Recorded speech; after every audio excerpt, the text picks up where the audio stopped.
Back. I don't know how many people we lost because of that stupid little mistake of mine.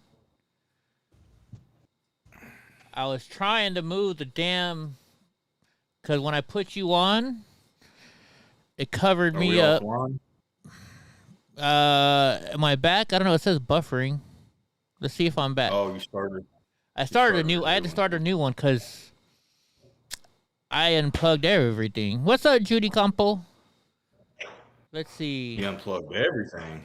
Yeah, well, what happened is I was moving the computer because when I put you on screen, I was like behind you, and I didn't want to be behind you like that. So I was trying to move my laptop so I would not be right behind you. And I pulled the cord for my external GPU, the new expensive one that I put in, so I could run this stuff. I guess it would have been easier for me just to move over to my right. Or to my left. Oh, well. It's just, everything's going wrong. Huh? I can't see you on my Discord, though. Oh, you can't? Hold on. Give me one. I can see you on the screen, but not on the Discord. Okay, give me 1 second. I will add you back on there. I'm just trying to let everybody see the chat room again. All right. Let me go to Discord. Did I not allow video? Turn on camera. There we go. You should be able to see me now. Can you see me now? Hey, everybody. So, am I back? Excuse me. Hopefully, everybody's back. I'm sorry, guys. Let me go check out the other. Were you on YouTube when this happened, Drunk Uncle? Just curious if it totally kicked me off or what. Yeah, it did. I guess so. Oh, wait, no. Wait a minute. Cam, hey, Carol. No, actually, wait. I don't know if it's still the same video. Did it make it start a new video? I can't tell. Hopefully I got a notification that it was new. Okay, well, then I guess it's a new video. Sorry, guys. Eddie screwed up. I'm always fucking up. Everybody's got to restart? All right. Sorry, guys. Well, we still got 50. We're back up to 15 viewers. Yeah, I don't know. It's been one of those days. Pissing off old friends. Well, not old. I don't know how old friends, but pissing off friends. Yeah. Fell off. I was trying to work on my house. Fell off the chair a couple times. Freaking my buddy Donnie chewed through the wood on my stool that I sit on.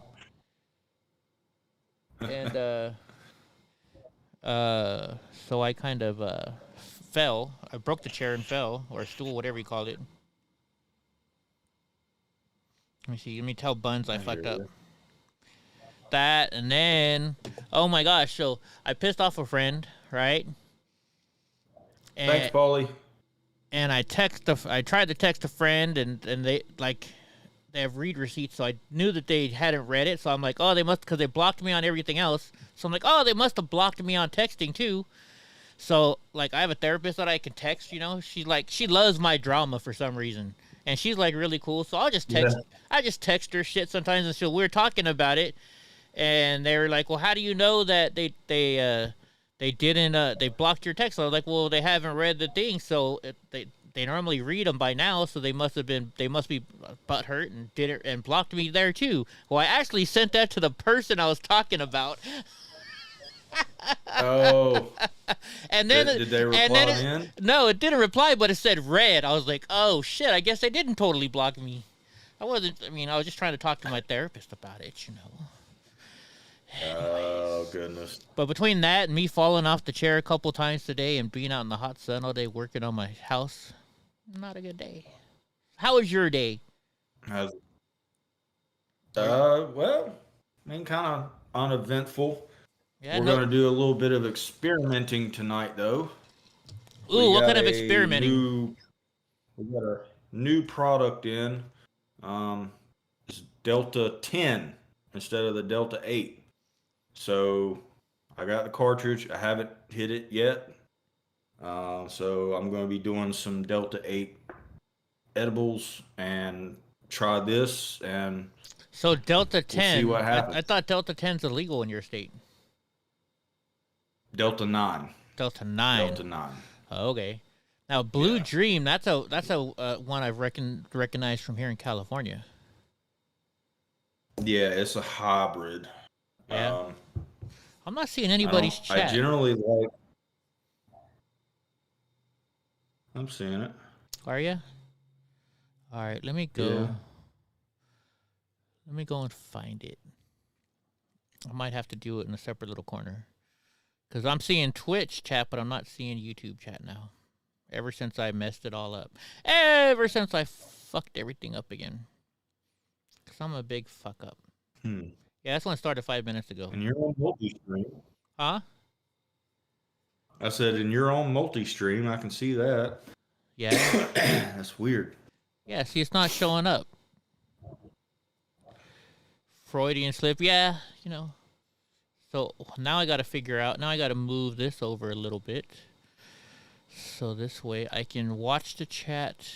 I'll watch the chat from here. This is going to be interesting how we're going to have to work and maneuver this. All right, there we go. So let's see. Next time, blame Donnie. I see that one. Paul likes your hat. Did we tell the story about your hat?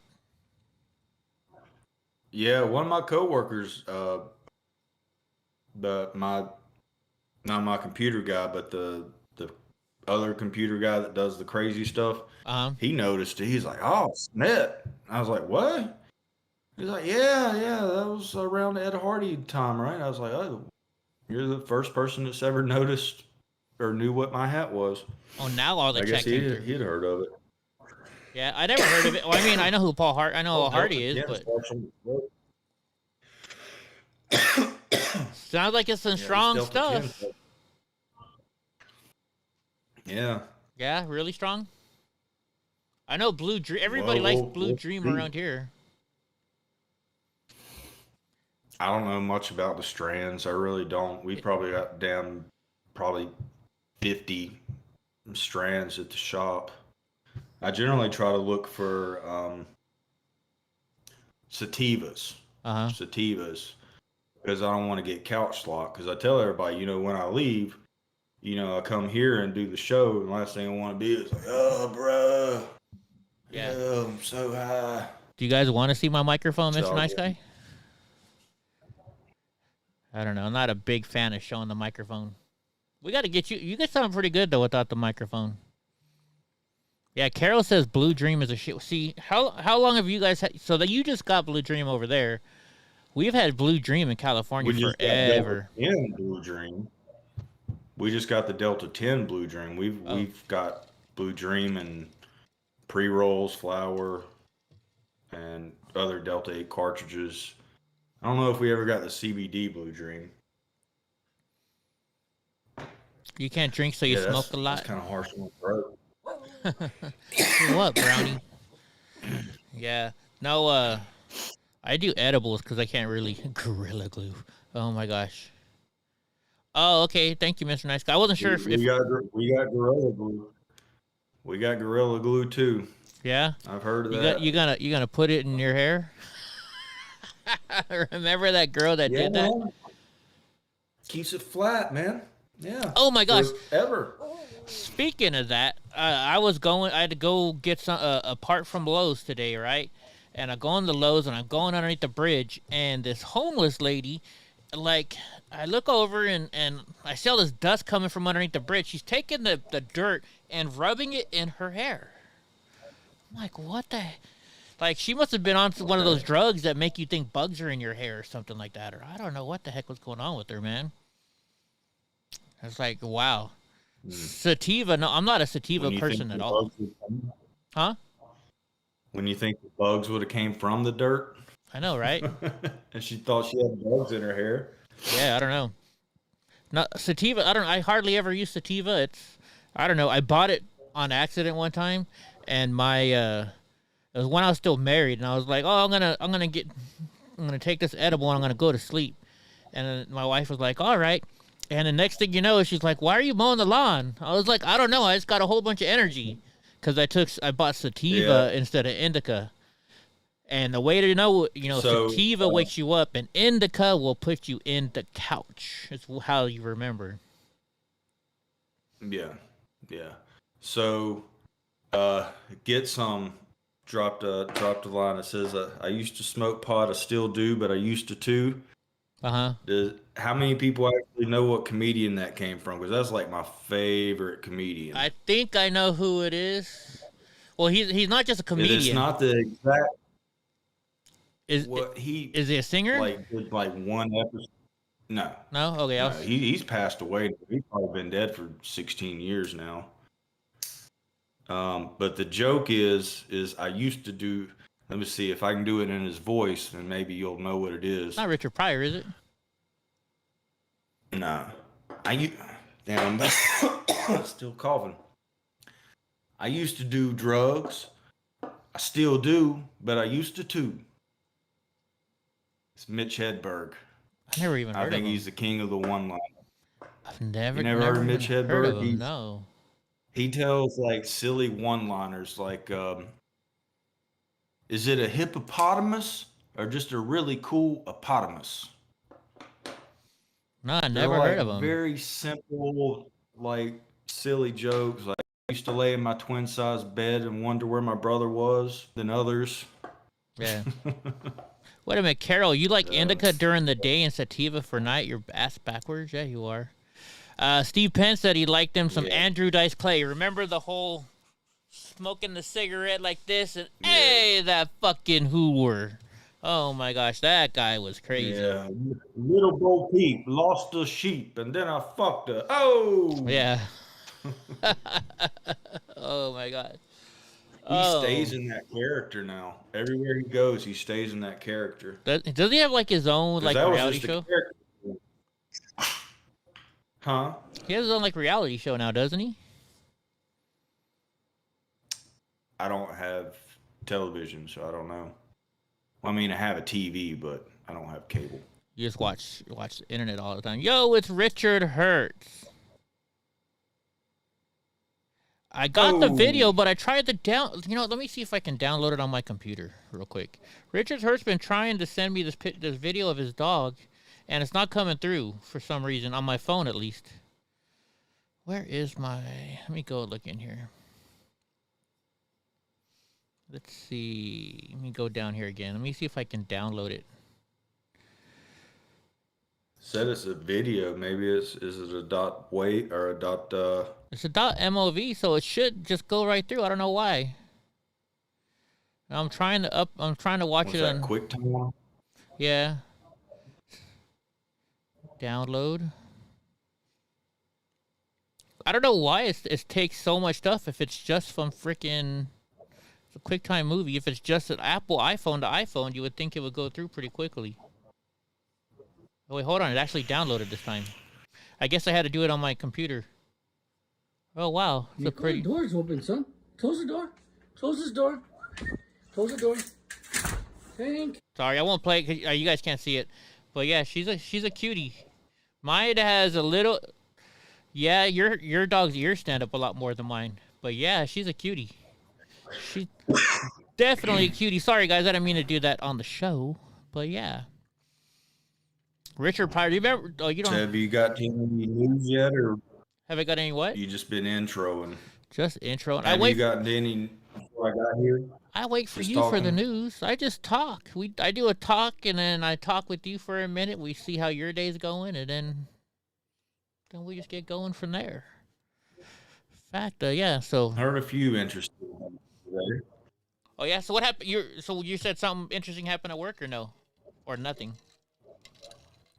No, just watching news coverage today. There's a few interesting things, but I'm sure you'll be getting to them. I don't know. I just cover like surface. I watch the videos, and you're actually like reading articles. Yeah. But hopefully not. I'm sure you're going to at least cover one of them, and if not, I'll go over them later. Okay. Yeah. Yeah. I'll watch the rest of the video, Richard. It's just I don't want to be rude and do it on camera. Freaking no! I got a problem though. Let's look at my problem.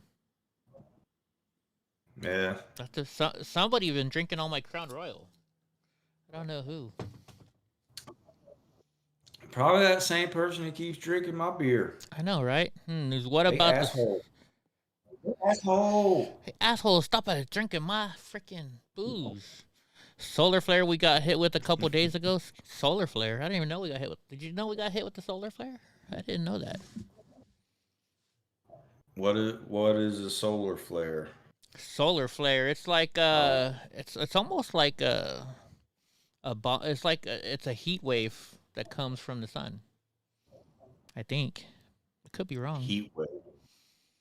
Yeah, damn Donnie. All right, so so I got a story about that real quick. It's not a heat wave. It's like I think what it is like a ball of fire escapes from the sun, I think, and then it got here. I could be. We'll have to look it up. We're gonna have to look it up. We don't want to be spreading lies. Well, Yeah, it carries solar whoever radiation. Said that app will probably be able to tell us. Yeah, we'll have to look it up. But so back to them blaming Donnie for drinking all my booze. When I was still plumbing and I was traveling, I was working in Las Vegas, and I got tickets to the NASCAR race. So I asked my boss to watch my dogs. I had my Akita back then and my Australian Shepherd. And so I leave, and my boss calls. I'm at the race, and my boss calls me laughing, and I'm like, what the fuck's so funny? He's like, hey, your bottle of Crown Royal? And I'm like, yeah, what about it? He's like, it's gone. I'm like, what do you mean it's gone? He's like, I opened up the door to your trailer, and Junior was just passed out, and I called him, and he smelled like a freaking bottle of whiskey. He peed for about 20 minutes, walked back inside, and passed back out. He drank all your Crown Royal. Damn dog. Oh, shit. Yeah. Hopefully it wasn't, but like, well, how big? Holy shit. Even if it was a pint. Yeah, he was a 100-pound dog, though. He went hard in the paint. He was an Akita, Huh. so he's pretty big. But yeah, he was crazy. All right. But yeah, she said a solar flare is... Now David says, a solar flare is a sudden flash of increased brightness on the sun, usually observed near its surface and is close proximity to a sunspot group. That's what... Richard Hertz used to sell NASCAR jackets for years. Right on. I've got a Dale Earnhardt Sr. Goodyear leather jacket. I've had that for like 20 years now. All right, let's see what kind of news. You bring that in North Carolina, you probably sell that for good money. Oh, I'd never. That's something you don't sell. Almost anywhere, and that's something you don't sell. It's the old good wrench. Yeah, I've got those things too. And the other thing, so I found in a storage unit a Dale Earnhardt Jr. Budweiser number 8 hood. Right? No, it's not a real hood. It's a plastic plexiglass hood. It's probably like a remake, but I mean it's a normal size. It's like 5 foot tall. Freaking, it was all cracked when I found it, and people are like, "I'll give you how much money you want for that?" And I'm like, "I'm not selling it. I'm a big Dale Jr. fan." Yeah. Let's see. I've never met him, but Richard Hertz. It's Sterling Marlin. Sterling Marlin caused freaking Dale Earnhardt Sr. to run off the road, and he was getting death threats for years. Sterling Marlin. I think he was in number 20 back then, the Coors Light car. Yeah, everybody was going after them. But the crazy thing is it didn't look like a bad crash at all. It looked very, very simple compared to other crashes. I was kind of baffled on that. Yeah. I must have just hit just right or something.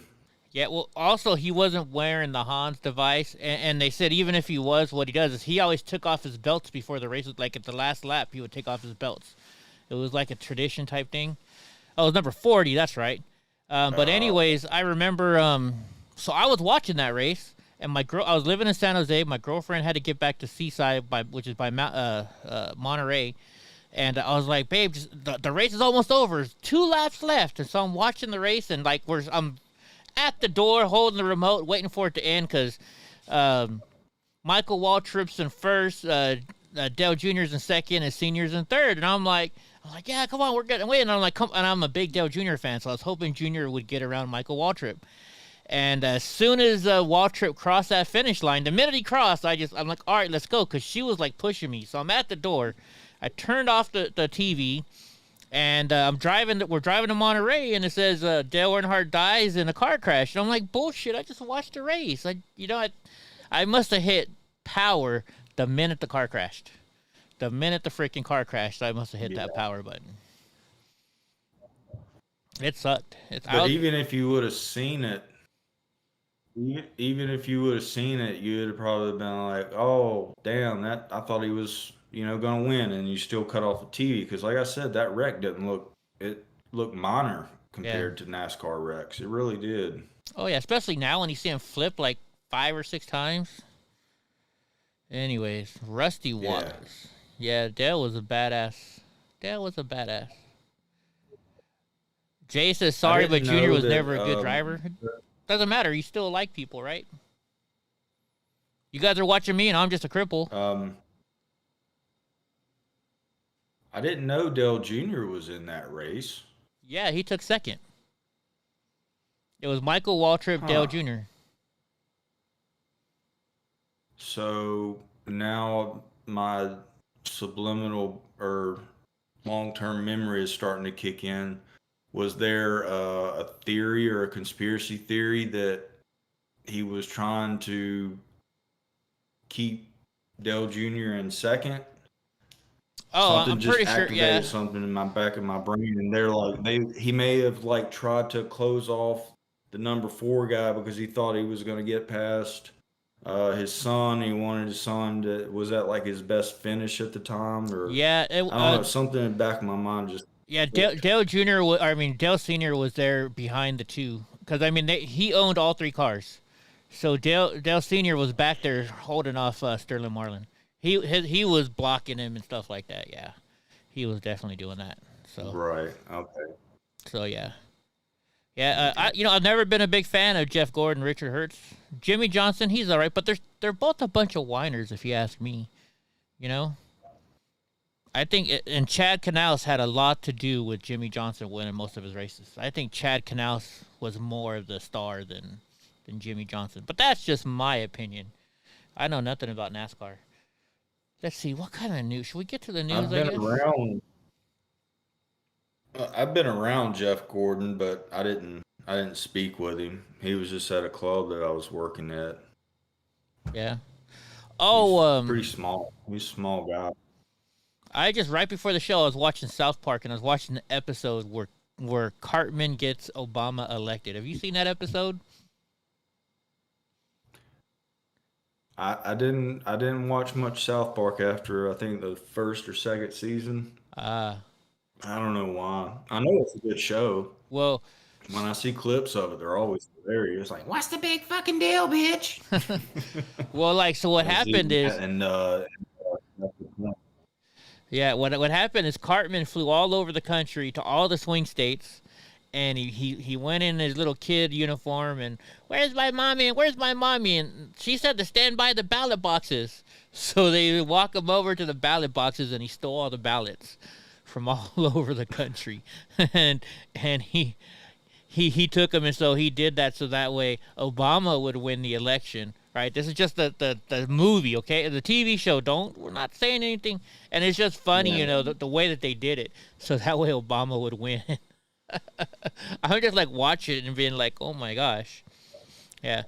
But I like. Yeah, I wonder how those guys are, if they really still come up with everything like just between them two guys. I mean, that's genius for going this long and. The shit that those guys get away with too. I mean, like the racist jokes they pull, the other jokes that they pull. Some of that shit's pretty freaking bad. I'm like, I can't believe they just said that. Oh yeah. Yeah, they pay the fines. Like even at first, when they first started out, they were bad. You broke up a little bit. I didn't hear that. I said even at first they were kind of bad. Like when I first figured out how to understand Kenny, because Kenny always, and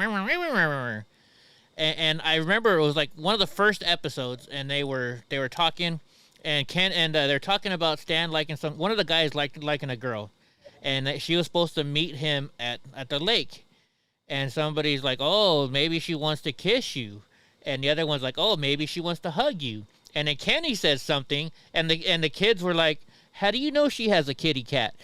And I finally clicked. You gotta listen to what the other guy, because he was saying, "Oh, she wants you to play with her kitty cat."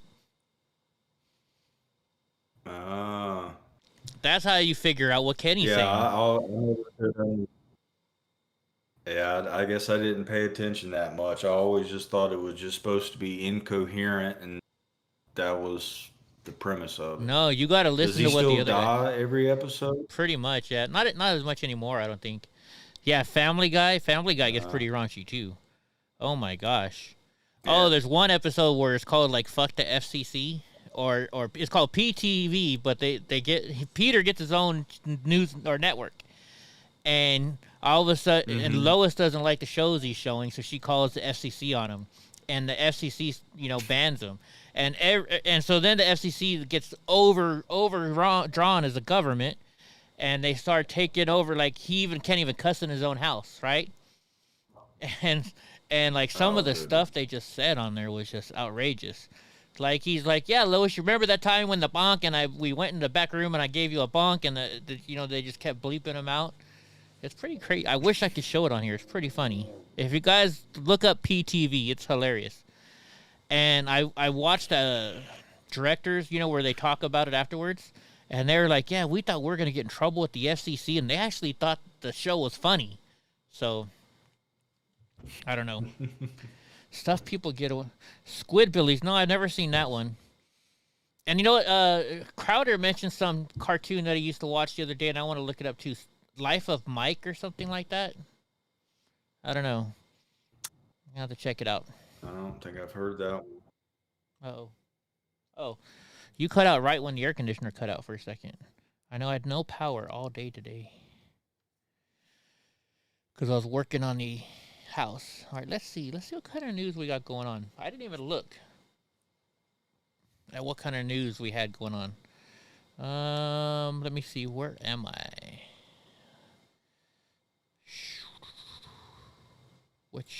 Which page do I have set? I don't have a page set up yet. I had it set up, but then I stuck my foot under. I had all these cords wrapped up and put away, and then I moved stuff around. And I think I figured out what happened last night.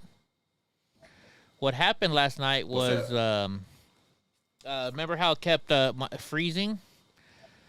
My mouse had fallen in between the wall and the desk, and so it was pushing on it, so then my mouse wouldn't work on my laptop, my trackpad or whatever the hell you call this thing. So the computer wasn't messing up. My Apple mouse was messing up. That's what was going on last night. All right, let's look up some news. Let's start spreading. I thought that had something to do with the Wi-Fi dropping. No. I thought that's what you were alluding to. And I was like, I don't see how a mouse could do that. But you're talking about whenever you basically had to restart your whole computer. Yeah, it wasn't that. It was just the freaking. It was just the what do you call it? The mouse messing with the world. The magic. Man, I'm almost out of this. Magic mouse. It's like down to here, and that's all the Crown Royal that. No. We're gonna have to get through this show fast so I can go get some more Crown Royal. All right, let me see what you guys can see. Oh, you can't see nothing. You see me still. All right, you're gonna be able to see. Do they not do like a Postmates or something for liquor out there? I don't know. Can you get liquor to that? I don't know. I figured if anywhere it'd be California that you could do that. I don't know. Speaking of that, I know I can get beer delivered. Well, like I could have got some. I went to the store a minute ago just to get a soda because I try not to keep soda in the house, and I forgot I was going to talk about this on the show. I'm in this store in California. Nobody's wearing masks except for the owner of the store, and he just wears it because people that come in. The other day I had to go get a part from my pool. I went to Leslie's pool, and I walk in and I started to see the manager without a mask. I'm like, "Oh, we don't got to wear a mask?" She's like, "No." All over California now, people they're sick and tired of the mask. Nobody's wearing masks anymore. I love it. What's up, Maddie and Courtney? But anyways, what do you call it? we have this homeless guy. He lives in the river, which is the part of the river he lives in is 5 blocks away, right? Every day, he walks all the way to this freaking store to take a shit behind the store. And I tell the owner, like, I've caught him, like, in the last week, I've probably caught him 3 times just because I've been working in the backyard. And once again, he did it today. It's like I see him hauling ass from the river. It's like, you live in the river. Why don't you take a shit in the river in a bush? I don't get it. I just don't get it. I asked the owner, like, did you piss him off or something? And he's like, I guess I did. What's up, the truth? Gates divorcing on purpose. Wife gets money. Gates is going to be getting sued from left to right. You think that's why, huh? What's up, Julius? That could be a possibility. Could be a possibility. All right, let's get going with the news. Even we're an hour in the show already. It says GOP officials say Wuhan lab theory getting stronger. We just talked about this yesterday, but this is a new one today. Says the Republicans have continued to sound the alarm, signaling the coronavirus may have not been developed naturally. On Monday, several GOP congressmen and former Trump administration officials responded to a Wall Street report from the Journal, saying that the report alleged 3 researchers from the Wuhan Institute of Virology came down with symptoms similar to COVID-19 in November of 2019. This occurred just before the coronavirus broke out to other parts of Wuhan and became a global pandemic. Now, the Wall Street Journal is freaking liberal as hell, right? So if the Wall Street Journal saying it, it's kind of interesting, right? So Senator Tom Cotton from Arkansas encouraged Americans to use common sense while claiming it would be a remarkable coincidence if the virus naturally started near the lab, which has a history of testing coronaviruses. You know that, yeah, it's like a stretch there, you know? That's like a big stretch. They also urged naysayers to open their minds to these reports while arguing the speculation behind the virus beginning from an animal is beginning to look less likely as more information emerges. I mean, remember that movie Outbreak? And I get it, it's just a movie, right? But within a day or two, they were able to track, maybe it was a week, they were able to track back where the virus came from. First, they found out what plane it came on, or first it was everybody was in a certain theater. Then it was people on a certain plane. Then a certain country. So I mean, it's not that hard, if in all reality, for these people to track it. I don't know. Just my Makes thoughts. me wonder how close our anatomy is to a bat, because sometimes in the end you find out that it's almost all true. So if we're saying that it came from bats, but now we're saying it was leaked from a lab, and then other people say it's kind of for the way for China to show their dominance. What if bats have similar, and I'm going out there, I'm going 10 full on you. If bats, like immune system or something in them is very similar to us, they could be testing this thing that they, like would they call it bio warfare or whatever that biowarfare term would be. And then they leaked it. So it did come from a lab and it was used on bats, but that's just right off the top of my head. Mainly, maybe it came from Could be, never know. Maybe it came from Transylvania. It's a vampire. Yep. No, I just looked it up. It says flatly no. Bats are not even remotely related to mice or rats. It used to be thought that bats were actually closely related to primates, including humans, but recent genome analysis has classified them in a super order that includes animals such as pangolins and whales.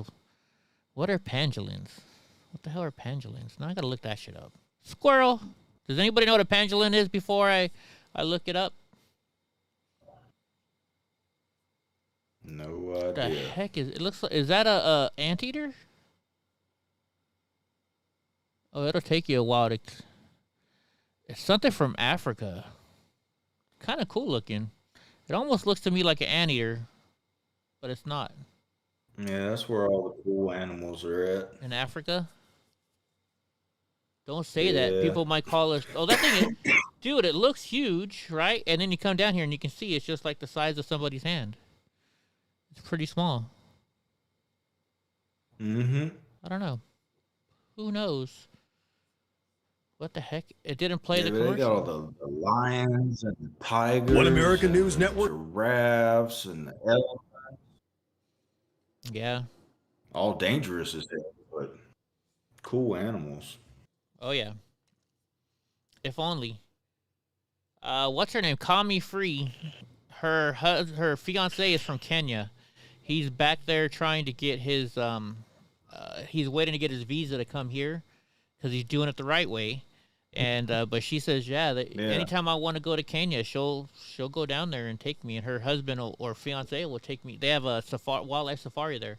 She's like, yeah, we'll put you in a Jeep and just take you for the ride. Cool. I'm Very cool. Sure, it's expensive to get there though.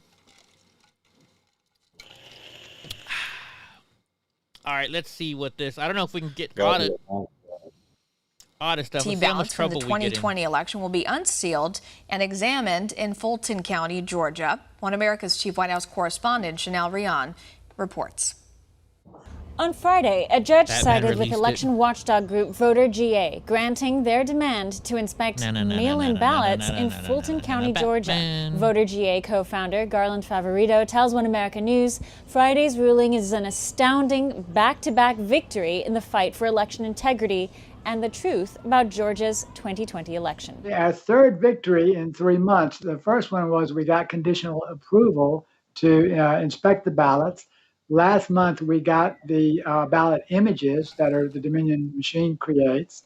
And then this Friday, we got the actual approval to unseal the ballots, and the judge has issued the order, and the ballots will be unsealed for us. Fulton County underwent a full hand recount in mid-November, but it was from this recount that poll managers gave sworn affidavits questioning the authenticity of the ballots themselves. What's generated this so far are 4 sworn affidavits from senior poll managers who claim that they handled counterfeit ballots in this audit that took place.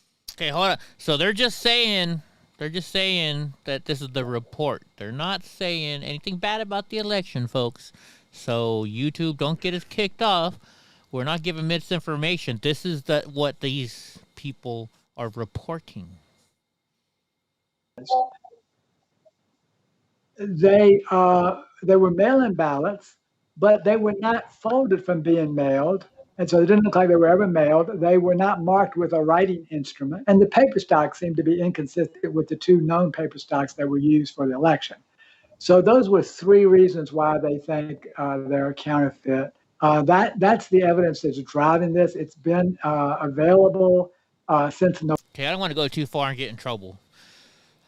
But so, in other words, what they're saying is they're finding inconsistencies in the way that the ballots had arrived.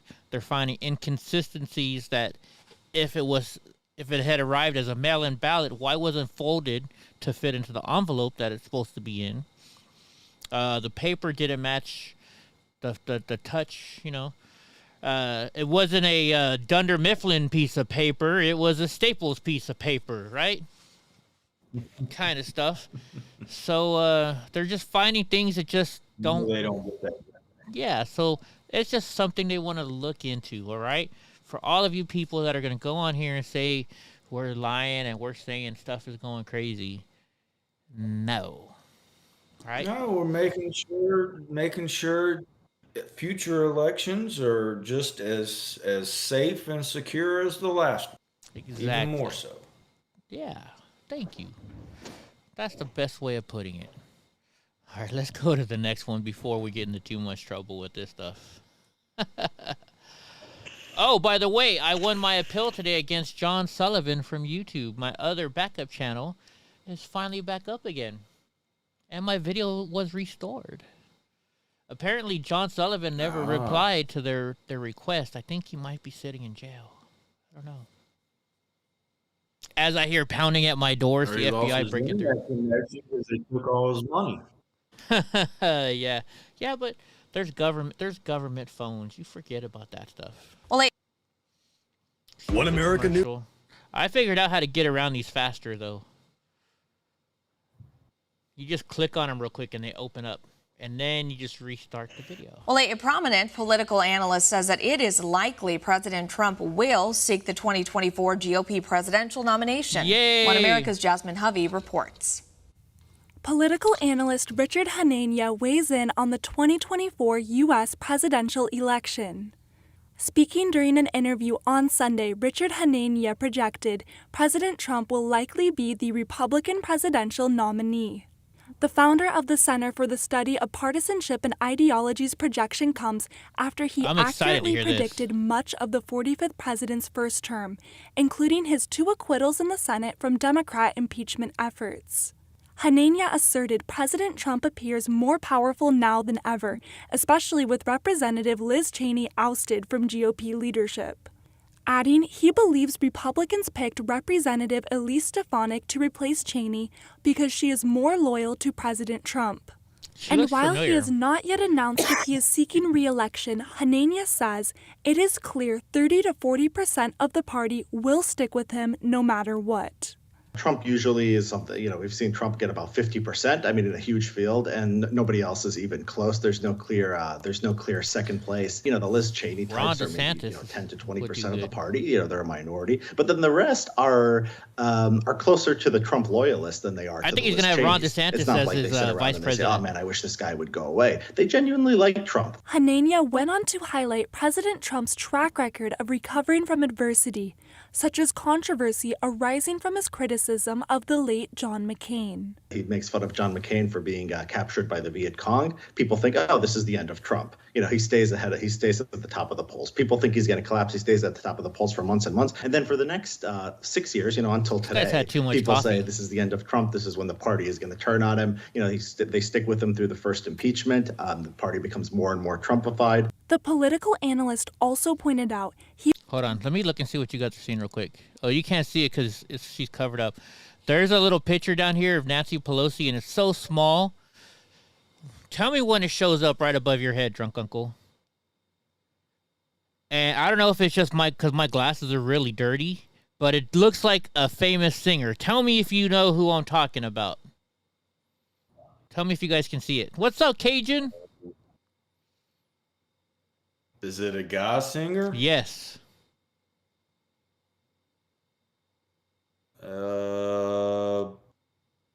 I'm gonna say the guy from Aerosmith, the guy from Rolling Stones, or David Bowie. No, I'm looking at it and see my glasses must be dirty. I'm like, it's Michael Jackson. My glasses must be dirty. I can see that. What I'm focusing on is the cheekbones. I don't know, and it's such a small picture. I'm like looking, I'm like, holy shit, it's Michael Jackson. Then I'm like, oh wait, no, it's not. It's freaking numbnuts. See, Hemi got it. I know they're behind it. They're all saying Michael Jackson already. All right, cool. I'm not the only one. My glasses aren't that bad then. It's not my glasses that bad. He believes it is highly unlikely that President Trump would pass up the opportunity to run for office again, especially when he has such a high level of support. I mean, people say a lot can happen in 3 years. A lot has happened in the last 6 years, and nothing has ever changed. So you have to sort of imagine a scenario for Trump not to get the nominee, that something more extreme happens in, say, January 6th, and, the stranglehold he has on the party goes away. Little it's just Eddie. difficult There's to see. little Eddie. Hanania stressed the remaining open question is what's going to happen between 2021 and 2024. And in the meantime, President Trump is expected to begin holding MAGA rallies again as early as June. Did he already have one? I thought Carol was going to go to one. But you know what I'm going to say in 2024? She go. She go. Right? Hell yeah. Get rid of her. Because she's running it more than freaking Biden is. Oh my gosh. Biden, I can't believe people elected Biden and think he's like the greatest president in the world. I don't understand some of these people. Hey, Eva. Is Eva Knievel in here? What's up, sweetheart? She is. I think I've yet to meet anybody that voted for Biden and for any other reason that he was not Trump. Like I've yet to meet somebody who was like, oh well, I liked his his opinions on this, or that he said Hey Deborah. nothing. Yeah. Not one. I've heard so many people say, well, I didn't vote for Biden, I voted against Trump. That's what a lot of people say, you know? I don't get it. I don't know. I know the feeling when I used to do those DJ battles in a town that was very territorial and I was an outsider coming in. The owners would come to me, and every battle that we had, they're like, I don't know why you keep coming in second place. Like, you dominated them. I was like, I was outnumbered. They're territorial. They wanted their guy to win. Doesn't matter how good I was. Yeah. And the only time they wanted me to win was when they were going to have to go up against a real turntablist. Like, this guy was badass. I gave up my spot to win. Oh, man, I got to watch that movie Juice again now. I told you. Let's see. The Pirates of Shanglu says, I can't believe Americans think there is any difference between Trump and Biden. There's a huge difference between Trump and Biden. Oh, my gosh. What do you mean? Explain to us, the Pirates of Shanglu. Explain to us, please. Tribal, you mean? Well, they might be from a different country, I'm assuming. Saying that Americans, it must be Canadian or no, but something. people, because people just group us. I mean, even Americans can say Americans. I mean, I don't know. Maybe you're right. They could be from another country. But I said I can't believe Americans voted for freaking Biden. I don't know. We'll see. We'll see if they respond. Let's see if they respond. They're probably about 30 seconds behind. See, that's the difference. I think Twitch is only about maybe 4 or 5 seconds behind, but YouTube is a lot more behind. Right? I got to get this package done. They're trying to censor. Yeah. I've got to get this package done so that way we can get everybody switched over to Twitch. What the heck was that? My screen is glitching a little bit here. I don't know. I noticed when I drove my truck the other day, too, my truck kept messing up. I hope it's not a theme for this week. Everything's fucking up on Eddie. You still there? You still... What was her name again? I'm so bad. I can't remember shit. What was her name again? Where'd you go? Pirates of Shanglu. You still there? What's up, Nagasaki? Oh, that's... So you've never been... So have you been to Disney World? Do they have the Pirates of the Caribbean at Disney World? No? I don't do anything Disney. No? I boycotted Disney as soon as I figured out he was anti-Semite. So, no Disney for me. All right, I guess they left. They must have... I think that was one of those people that like to pop in real quick and then get the F out. You know, they want to... It's like those people that drive by at a rally and say, fuck Trump, but then they won't stop and talk to you about it. And then you try and talk to them about it, and they just... Yeah. I should kick your ass. I love it how those people always... They wait till they're halfway down the street before they're saying, yeah, I told him. Like, you didn't even give me a chance to respond. Why won't this... Dude, now the advertisement won't close. Standing there looking out. Now the ad won't even close. All right, we're just going to have to watch it through the ad, I guess. Hold on, let me hit refresh. Maybe the ad will go away.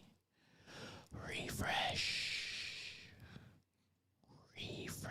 There, it went away. All right. May 25th, 2020. Enhance. Oh, who wants to go for a mustache ride?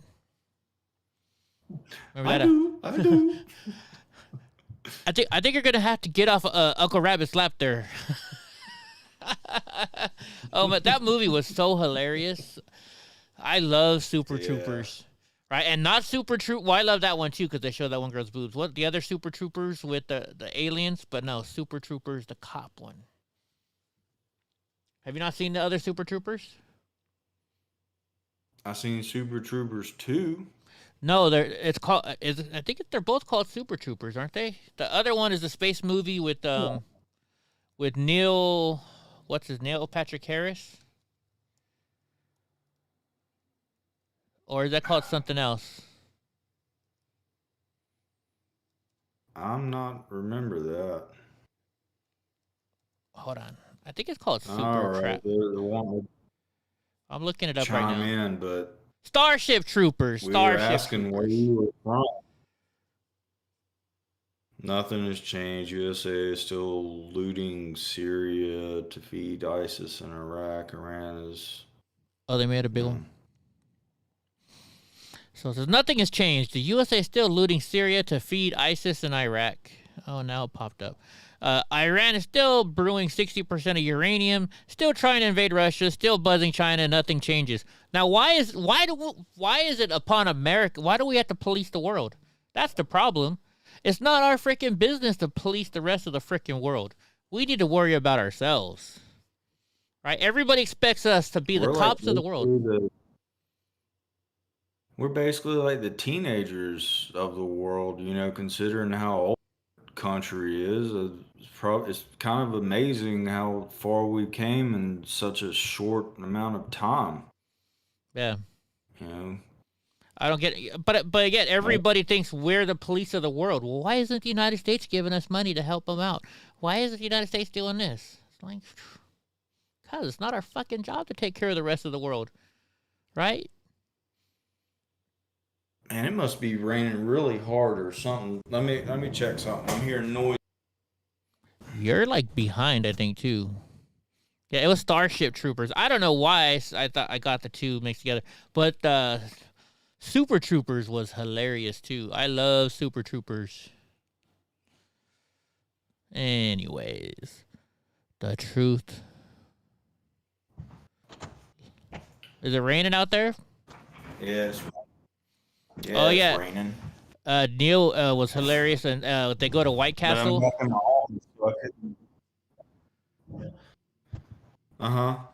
No, they were talking about Harold and Kumar go to White Castle. That's the name of the movie.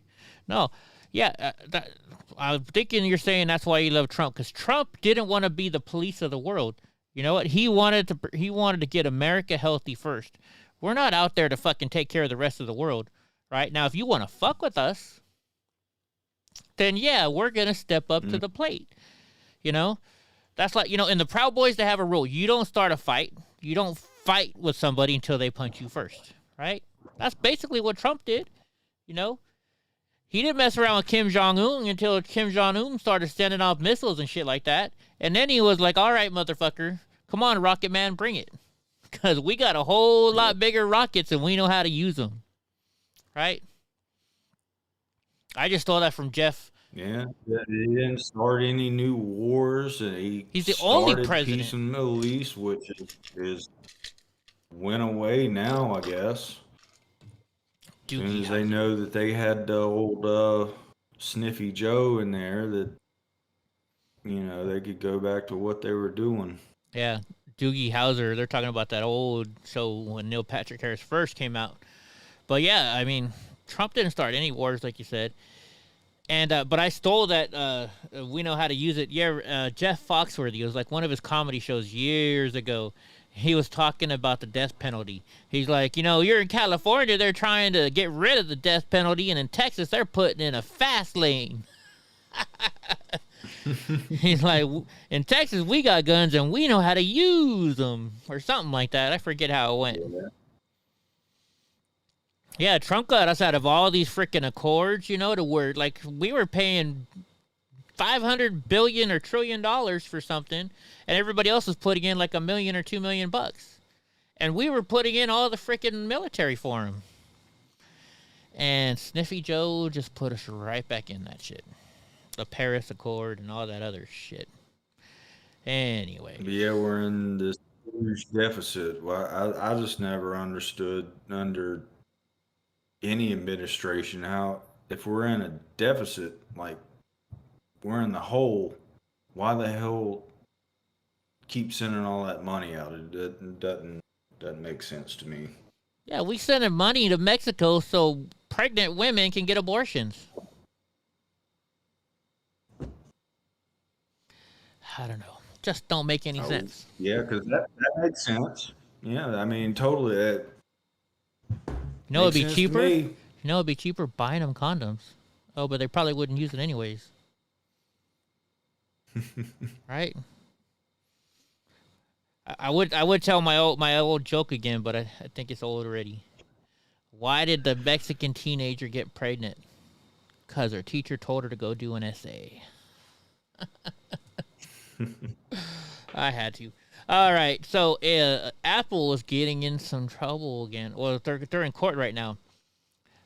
Implications of upending Apple's App Store. I think this is about when they got rid of Parler off of, right? Let's see if that's what it's about. It says federal judge Yvonne Gonzalez Rogers held an unconventional closing arguments Monday in the antitrust trial between Epic Games and Apple Inc., prepping both sides of attorneys for 3 hours about how far she could go to change Apple's App Store business. I guess this judge wants to really screw over Apple. App makers and regulators around the world are watching the trial, and Gonzalez Rogers has hinted in sharp questions to Apple that she may be receptive to some of the Fortnite game creators' allegations that Apple misuses its control over the app stores and hurts developers. Oh, this is over that game Fortnite. Have you ever played that game? I tried, but I couldn't figure it out. But I heard something about this a long time ago, I thought, but I can't remember what it was, the context of it.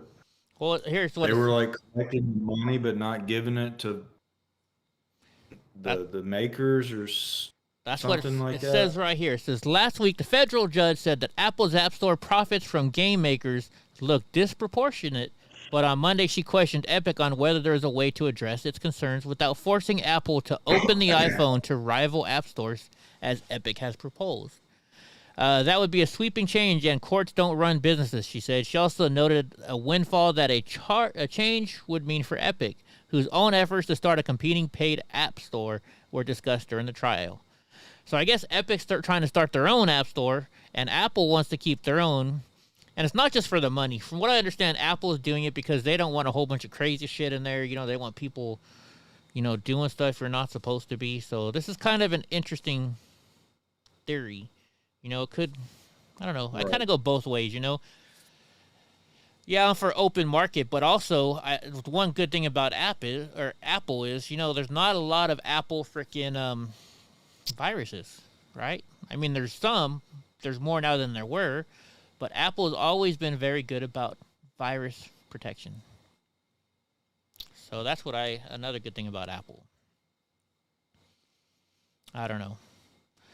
And now we're over to well, they've got a corner. They got a corner on their app store, and you're limited to what apps you can put on your phone. But what if you just created an app store? Of course, you'd have to write it in the same language just off of a website. They couldn't stop you from going to a website. No. I guess everybody's just so used to going to the app store. Yeah. But I don't use apps that much. Well, like Discord, the one that we're using right now, I had to download it from the website itself. I couldn't find it in the app store. Right? Right. So it's kind of the same thing. I don't know. I could be wrong. Yeah. I could be wrong. Julius, no. Of just a whole bunch of different apps. Julius is saying, Eddie, you go both ways. Website. Yeah, it's true. I mean, it could be a whole bunch. Who knows? Wish I could fast forward to these stupid ads. Oh, skip ad. I guess I can now. It's just the junk go ones. Both ways. Sometimes I'll take a left. Sometimes I take a right. You just go in a big square. So the Biden White House seeks to extradite Marine vet in danger of being executed by North Korea. Supporters warn. What's going on? I don't even know about this. How did I not hear about this? A former U.S. Marine who is an activist in a group advocating freedom for North Korea could be killed by Kim Jong-un if the Biden administration continues to press its extradition case against him. Christopher Ahn is in danger of being assassinated in broad daylight for the world to see, to make the point that North Korea will indeed go to the ends of the earth to kill a priority target like Christopher Ahn. I hope I'm saying his name right. Let's see. Says some professor. Another possibility is Ahn could be abducted, taken to North Korea, tortured extensively, and then executed in public. North Korea is a terrorist state with a global murderous reach with vast resources for executing its assassination job against high-value targets like Christopher. I mean, if President Trump was still in there, I mean, he walked across the border with Kim Jong-un. He went into North Korea. What's Biden doing to help this guy? Yeah, that was a big deal. What did this guy do? What did he do? It says he faces an extradition hearing in Los Angeles today at U.S. District Court. His supporters demand the Department of Justice stop dropping its extradition effort. He is charged in Spain with breaking into the North Korean embassy in Madrid in 2019, part of what is claimed to have been an operation to help the North Korean ambassador to Spain escape and defect. I see. In the U.S. hands the former Leatherneck over... If the U.S. hands the former Leatherneck over to the Spanish authorities, North Korea will go to the ends of the earth to find him, to harm him, and to assassinate him. The federal judge in Ahn's case seemed to agree that he would be in danger if the Justice Department put him on a plane to Madrid. Well, of course. Why are they even questioning this right now? The FBI has confirmed that the North Korean government has threatened his life. He is apparently the target of a dictatorship's efforts to murder him. So if they come on U.S. property and murder him, that would start a huge freaking war, right? Do you think that Kim Jong-un has the balls to come to the United States, send somebody to assassinate this guy? To send somebody to assassinate him? Yeah. I don't know. I'm surprised they've probably done it before.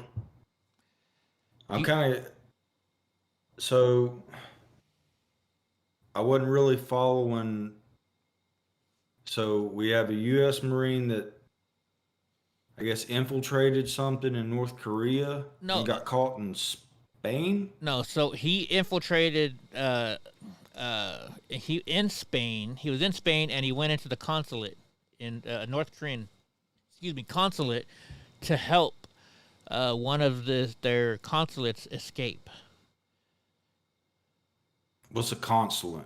It's like a. Is it a consulate? Am I saying the right thing? Hold on, let me double check what I'm saying here.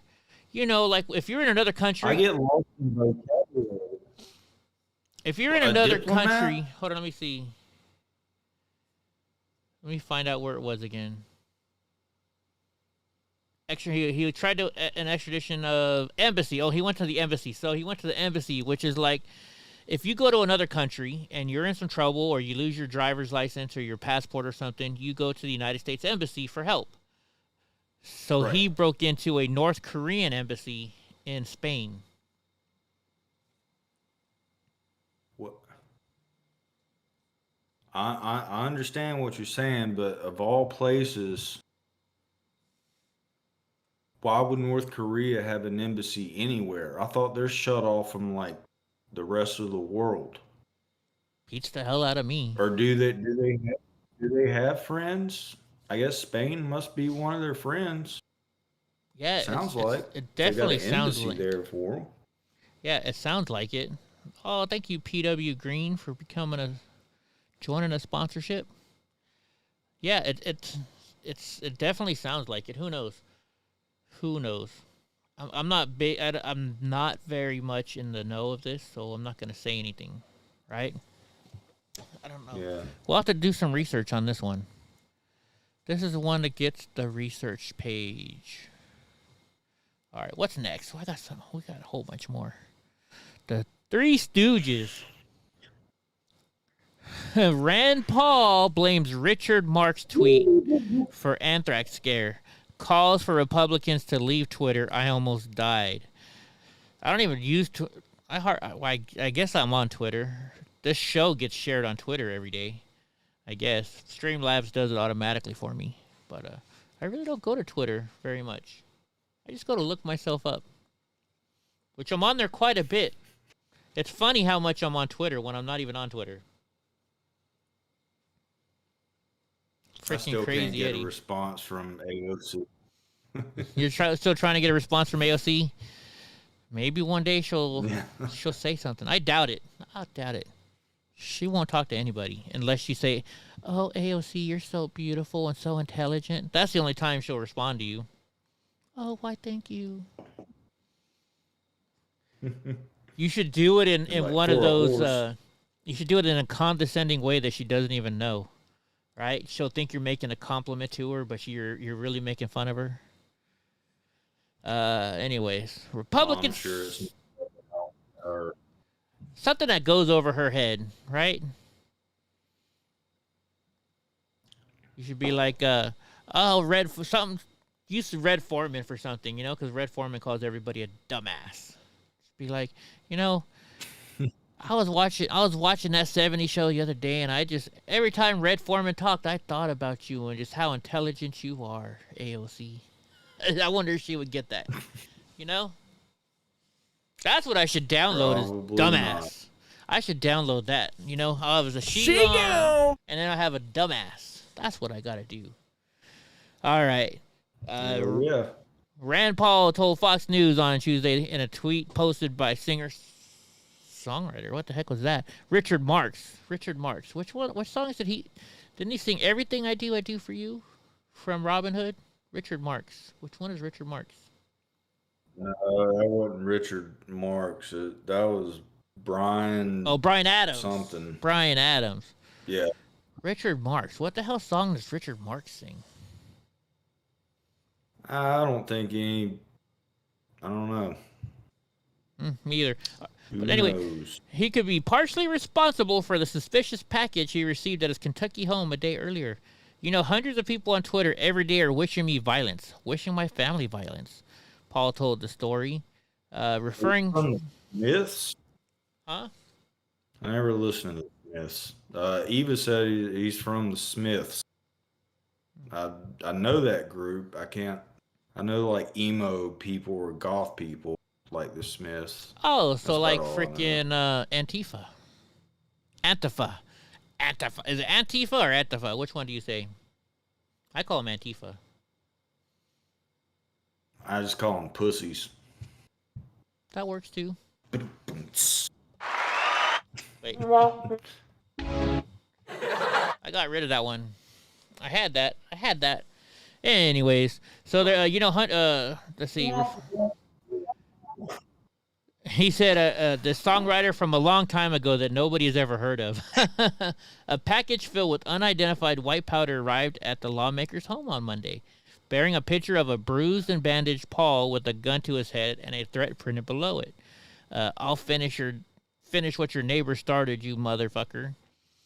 The threat referenced Paul's 2017 attack where he was assaulted by his neighbor, Rene Boucher, I'm guessing, while doing yard work. Is that what I'll finish what your neighbor started? Wow. From 4 years ago. Yeah, that's what they're saying. A little late on the draw. He's been stewing on that for a while. But he says he gets death threats all the time. Well, welcome to the club. I get death threats all the time, too. Little old me, it's funny. It's funny how everybody wants to go try and mess with the handicapped dude. They're like, I got big balls. I'm going to go fuck with Eddie. But then I do talk shit to everybody, so. I mean, it's kind of understandable. I'm not exactly a very quiet person. I speak my mind way too much. I'm a badass. I'm about to go kick this puppy. No. Anyways, the Biden State Department signals support for Black Lives Matter flag to be flown at U.S. embassies. What the fuck is this shit?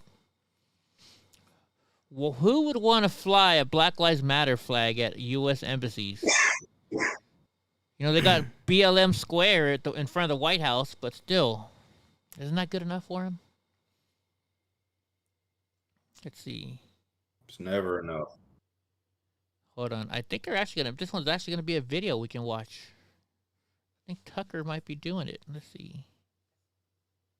Human Events reported today on a new State Department memo. It was issued to all embassies around the world. It encourages American, quote, diplomatic and consular posts to display shows of support for Black Lives Matter tomorrow. That would be the one-year anniversary of the death of George Floyd. The memo says that U.S. embassies can fly a BLM flag and that diplomats should reference Black Lives Matter in their speeches. Should American ambassadors come out against the nuclear family, as BLM has, for socialism, as BLM has, for race hatred, as BLM does every day? What the State Department doesn't appear to understand, or maybe this is the whole point, is that the existence of BLM is a national humiliation to the United States. The rest of the world is watching, of course. We're America. They pay close attention to what we do. Listen to these Chinese officials from recently explain that BLM is a sign that the United States is a terrible place.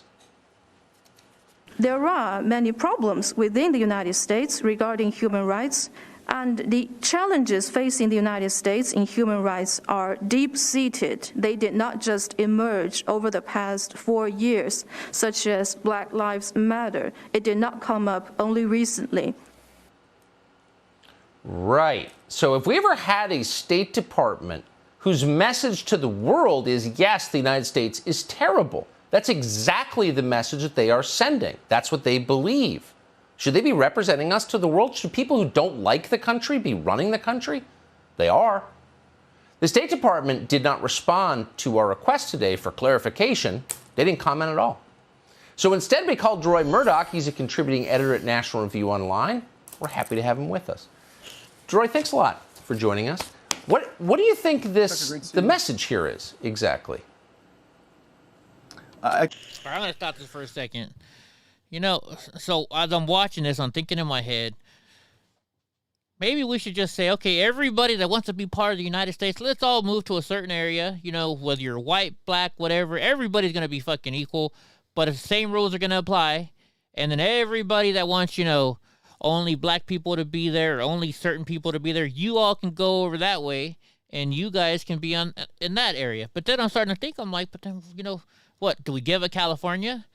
But if we give a California, that's where most of our produce is grown here, right? You know we don't want to send them. I just say build a big wall around New York City and Portland. We'll give them San Francisco. Drop them off there. Yeah, San Francisco, Portland, Seattle. We'll keep New York. We'll keep New York. How about this? We'll give them from San Francisco all the way up to Portland. We'll be like, here's $100 million seed money. Here's, what is that, like 1,000 square miles of freaking property. You know, we'll give you from San Francisco all the way up to the Canadian border. How about that? You can have all of that liberal area. Have fun, right? Here's $100 million, or no, F it. Here's $1 trillion. You know how fast that $1 trillion would be gone? Probably a couple months, right? We're not going to support you if anybody attacks you. We're not going to feed you if you guys are hungry. We're not going to do any kinds of shit, right? Anytime somebody breaks into our border, we're going to just let them say, hey, you know what? You got to go a little farther. Go up to San Francisco. They want you up there. They'll feed you. They'll give you health care, right?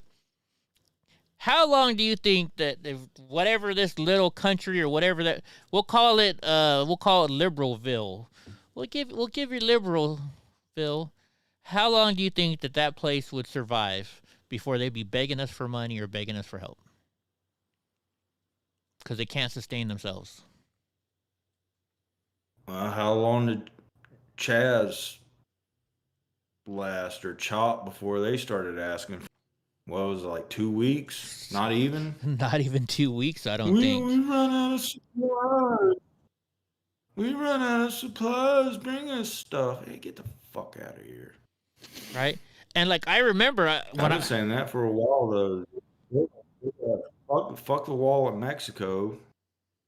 You know, Texas secedes. I wouldn't blame them if they built a wall around their outside border too to keep everybody else out. Yeah, well, you know, y'all ain't coming around fucking our shit up.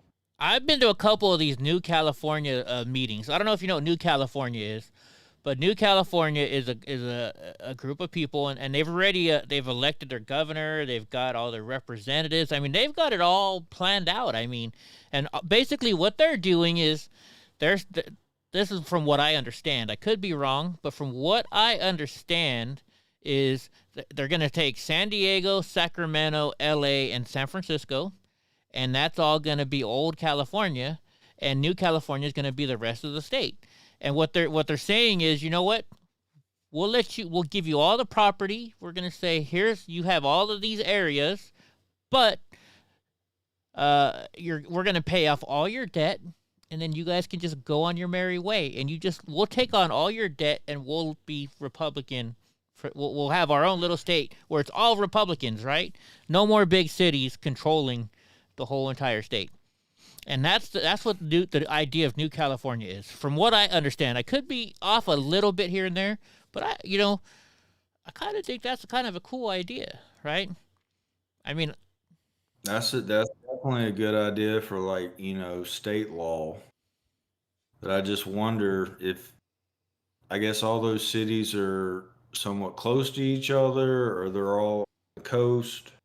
So. Well, let's see. So San Diego and LA, that's just San Diego and LA. They're almost, it goes LA, Orange County, then San Diego. To drive from LA to San Diego, what is it, Eva? Like 2 hours, something like that? Something, maybe three at the most, right? But LA and San Diego are right there next to each other. San Francisco to Sacramento is like an hour, depending on traffic.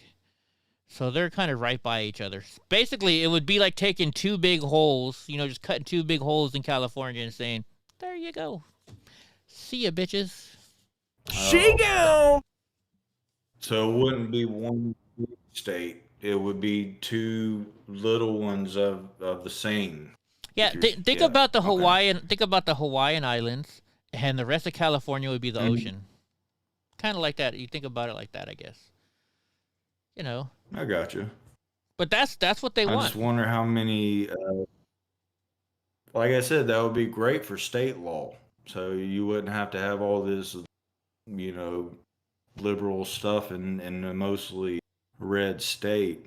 I just wonder if you gave them all those big cities, if they would still, like in the the electoral college, like how many votes that they would get for that. But they would probably have either more. Way, I think it'd be they would have more electoral college votes because they would have more people, right? Is that what they base it on? Is just how many people? That's why they're doing the census, right? I think that's from what I understand. If I remember right, that's why we do the census and stuff every 10 years or 12 years, whatever it is. I think it's every 10 years. That's why, like, New York is losing a Congress person because a lot of people are leaving New York because, like, F this place. I don't want to be here anymore, right? There is an enclave in Kentucky, too, that is surrounded by Illinois and stuff, yeah. You wonder if Georgia will secede. From what I understand, the only state that can absolutely secede is Texas. They have it written in their laws, right? That's what Joe Rogan said.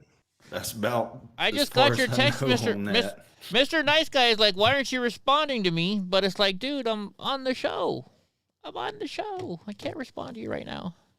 No, that's not why I don't answer your calls. Most of the time, Mr. Nice Guy calls me when I'm asleep. He is like today, I had some guy that was going to come do some work at my house, and he didn't show up when he was supposed to.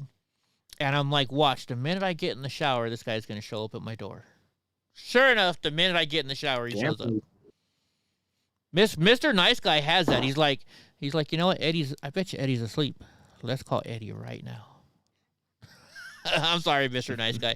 I love you, dude. I do love you, but I don't sleep very well. So when I actually do get to sleep, I don't answer my phone. Like, looking at my Apple Health, it says last night I only got 3 hours of sleep. I only got 3 hours of sleep again. No wonder you take so many naps. Well, dude, because I'm in, like, full body pain. Like, nonstop. Right. Even, the doctors say even when I get my pain meds, even though my brain doesn't sense the pain, my body still feels the pain, and that's why I can't sleep. That's how they're explaining it to me.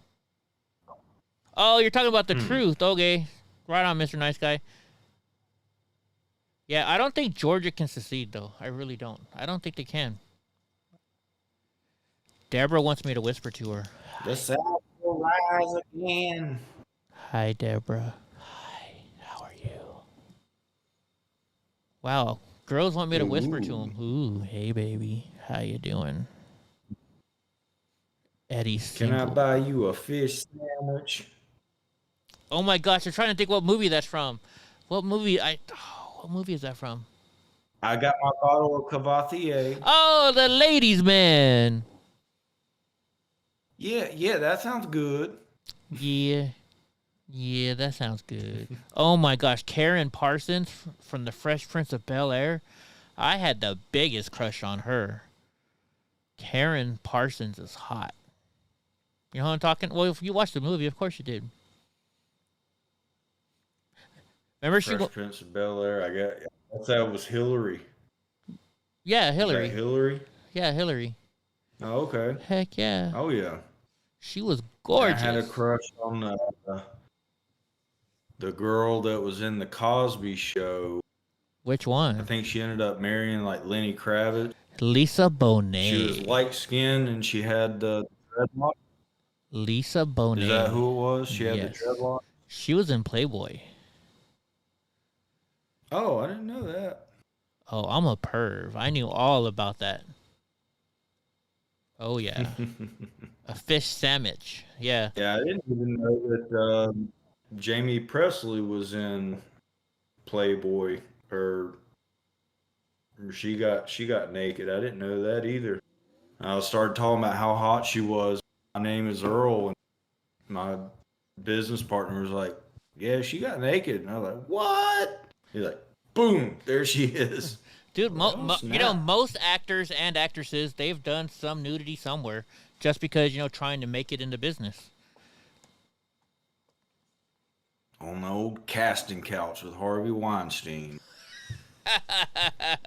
Oh my God. The casting couch. Rudy Huxtable. Actually, you know what? Rudy Huxtable did grow up to be kind of cute. I saw her on Fear Factor. She was kind of cute on Fear Factor. Rudy. Callie lost one seat in the Senate too. Okay. What's up, monster? Here comes the monster. I still remember this. I said it earlier, but this lady at the Fresno Home Show, she's like, "How rude! You call your dog Monster?" Or she got mad at me or something. And I was like, "It's a nickname, lady." She's like, "There he is, huh, Donnie?" Yeah, my buddy's wife calls their I think he's probably 3 years old. They call him Monster. Yeah. Well, I mean, he's gonna It's be a just monster. a nickname. I have nicknames for everybody. You know, if I don't have a nickname for you, it means I don't fucking like you. Right? And you already came with the nickname, so hell.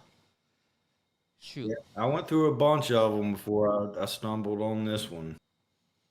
Let's see. I've been called. Let's see. What?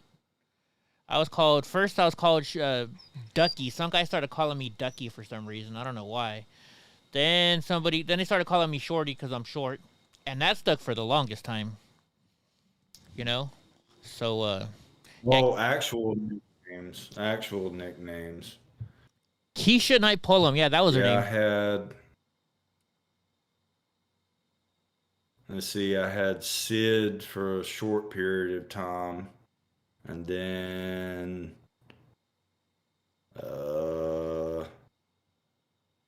I think after that, it just went straight to my DJ name, which was Chomp. Yeah. I think so, yeah. Oh, yeah. All right. Yeah, everybody's saying Never the monster really wants a treat.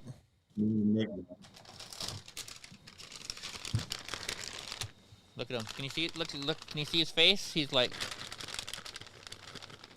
Oh, yeah. Little monster. Probably as soon as you crack the seal on that, he's like, no treats. But see, the older dogs get them. I do it in order. Panda's the oldest, so she gets it first. And Sugar. Oh, no, Sugar fell off the bed. Somebody will go get it. I don't know what's up with Sugar Lady. I know she has a torn ACL, and I have to be really ginger with her. But she is staying on the bed more and more and I don't like it. There you go, Brownie. There you go, monster. All right, everybody's got their treats now. Damn, dogs are spoiled. But yeah, let's see. Where was I going? I don't know. But yeah, Keisha and I, the ladies, man.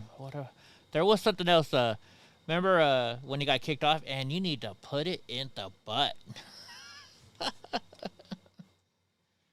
Oh my gosh. That's right. I thought somebody just said Tone Loc. Let's see. I have one buddy used to call me Pube. You think? What was that movie or the TV show with Mike with Seavers? The Seavers. Boner. The kid's name was Boner. Remember that? Oh my gosh. What was that show? It's like a Family Ties type show. Sugar is 7 or 8 years old. Boner. It was the Seavers. Not Michael J. Fox. What was that guy? He's now a Christian. Huh? Wasn't Bonehead, was it? No. They called him Boner. Boner was the kid's name on the show. It was Carol Seaver was the mom. The dad's kid is now a famous singer. Growing Pains. That's what it was called. Thank you, Sean Stafford. You ever watch Growing Pains? Back when Who's the Boss was around and stuff like that. I remember watching Who's the Boss. I probably watched it, but just don't remember it. Oh, I loved Who's the Boss. Oh my gosh. Even though she's a liberal, she's still hot. Well, not anymore. She cut her hair. Which one was the what you talking about, Willis, on? What show was that? The Drummonds. Oh my, why can't I think of the name now? What the heck?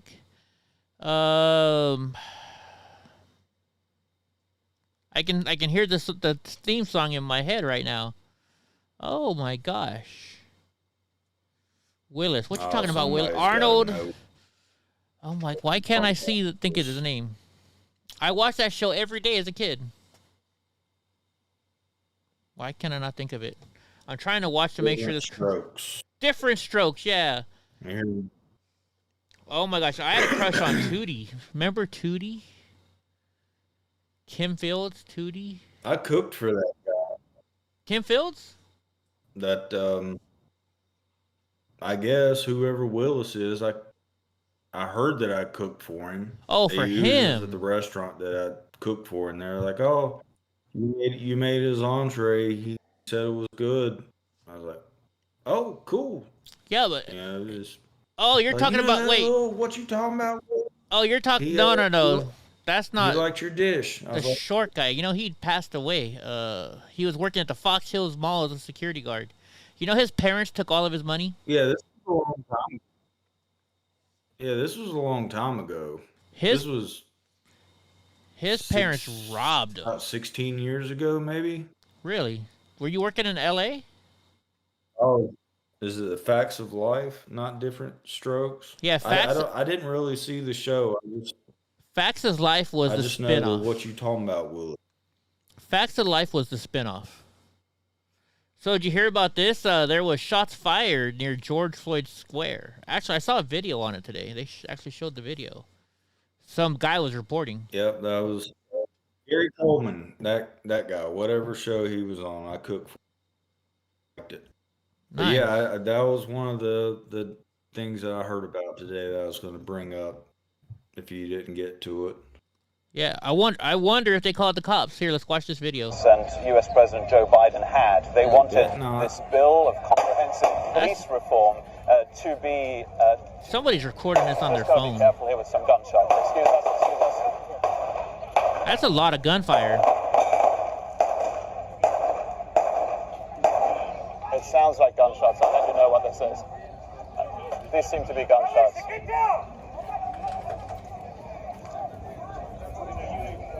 Dirty gunshot. Audio's clip up for me. Yeah, I saw a better one. But what I noticed,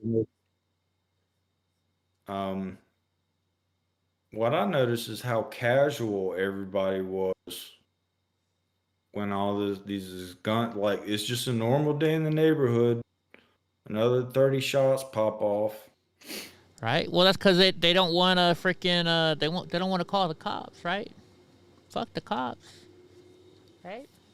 Well, no, if I hear like guns popping off like close to me, I'm Gonna gonna be run. running or doing something. But there's like some like person like riding a bicycle and just kind of like turning their like it's normal there. That's what I thought that was odd. Yeah, it's like it happens This every day. gunfire just didn't seem that startling. Well, even a reporter at first was just like, okay, right? I don't know what this one's about, so I'm gonna skip this one. I wonder if it was local news, because if it was local news, like, yep, It's happening again. Oh well, right? Let's just happening again. Let's just border off Minneapolis, right? I remember when I told my stepdad's from Minneapolis. When I told him I was going there, he was like, "Don't do it." I'm like, "Why?"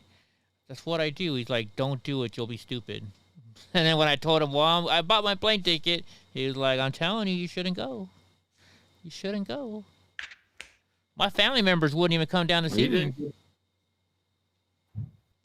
They were like, "Hell no." You didn't get in any trouble up there, did you? I can't. No. There was no trouble to get into. Well, I mean, they kind of did, I guess, but not really. Did you hear this? Man sneaks into a cockpit of a commercial plane at the Albany International Airport. Oops, bananas. Albert, how do you sneak into the cockpit of a plane anymore? Don't they lock that stuff pretty good? You would think so. Says cockpits are for pilots only. Nuh-uh, really? Even when the plane is on the ground, a New York man is facing criminal charges after he allegedly broke into an airport and snuck into a plane's cockpit. Fortunately, the plane was not occupied at the time, and the suspect was taken into custody. How the heck do you get into one of these? Right? Did you say it says he broke into an airport? Yeah. How do you break into an airport? I thought that shit's 24/7. Well, no, not really. I thought airports. Well, yeah, like okay, so I remember I landed really late in Odessa, Midland, Odessa, Texas, right? I was there really late, and I spent the night there because my plane landed at 3, and I was just there to pick up my car, and the dealership that fixed my car opened at 7. So I'm like, I'm not going to get a hotel room for 3 or 4 hours. So I slept in the airport. So, I mean, it was open, but I don't think the gates, they lock those doors to the gates, right, to get out to the runway. I mean, the airport was closed. I was just thinking, but the door, if you walk to the door, but like just the shops and stuff were closed down. Yeah, the shops and stuff were closed. It's just weird. I guess this Delta 10 makes you very inquisitive and want to know weird details. It's one of those. We're learning. Well, like even we're learning together. I was in Maine, right? So I went to go. I do a lot for veterans, and like 5 or 6 years ago, some lady sent me an email saying, "Hey, you know what? My dad's a veteran, and he's stuck in a home, and nobody's helping him out." And so I was like, well, all right, let me see what I can do. And I told some friends on Facebook. Within 5 days, I had a plane ticket, and I was flying out to Bangor, Maine, to go meet this guy. And he wasn't in Bangor, Maine. He was in Waterville. So I planned the trip out. I would land there at like 1 o'clock in the morning. I slept at the airport, right? And at 5, I took a taxi to the Greyhound station. Then I took a Greyhound all the way out to this little town, which I forget what it was. And then I had to take another taxi to get to Waterville. So I called the Elks Lodge ahead of time, told them what I was doing. And I guess this girl that contacted me was a druggie, right? And nobody trusted her. And this guy was like, yeah, whatever. So he thought I was some bad apple, and he didn't want to deal with me. So I show up at the Elks Lodge, right? And this guy's like, wow, you really showed up. I'm like, I told you I was coming. He's like, well, he's back in the town where you got the taxi from, 60 miles away. I was like, yeah. So that's where he's at some home over there. So then I had to take a taxi back to 60 miles to go visit this guy. But I mean, I flew all the way to Maine just to go visit somebody for a couple hours. And I used to be big in the Elks Lodge, right? And this guy was an Elks member. And what we do is we have these pins, and when you become an exalted ruler, which is the president, you get a pin made for your year, and then you go to convention and you trade them. So I told all my Elks friends what I was doing, so everybody just started shipping me pins. I showed up at this guy's hospital room with like probably 1,000 pins from all over the country, just different people trying to tell him, hey, we care about you, we're here for you. And letters. Oh, okay. I think I missed an important part of that story. Maybe I didn't say it all. I probably didn't say it all. Just thinking, like, why the bloody hell would you fly all the way there to meet somebody for a couple hours? Because the daughter said that he felt like nobody cared about him anymore, and he was an Elks member. So I did it to go show him, hey, we do care about you. I probably maybe missed part of it. So, but what was funny is the reason I thought about it is because I stayed at the Bangor, Maine airport. Have you ever seen any of the Stephen King movies? None that I can remember. I think I did watch Thinner. Okay. That may have been one of the only ones I can somewhat remember. Yeah, I'll never quit the Elks, Eric. I'm a past exalted ruler. I was actually in the district level, so I've been high up. Like I've hung out with a couple presidents, the grand exalted rulers of the Elks. But so yeah, I'm still an Elks member. But I stayed at the Bangor, Maine airport where they filmed the Langoliers.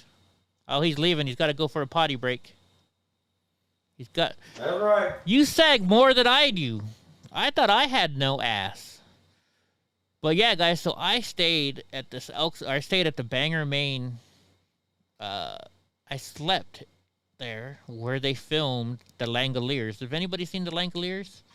It was one of Stephen King movies. What monster? Sugar doesn't want to play with you right now. Oh, the Green Mile was good.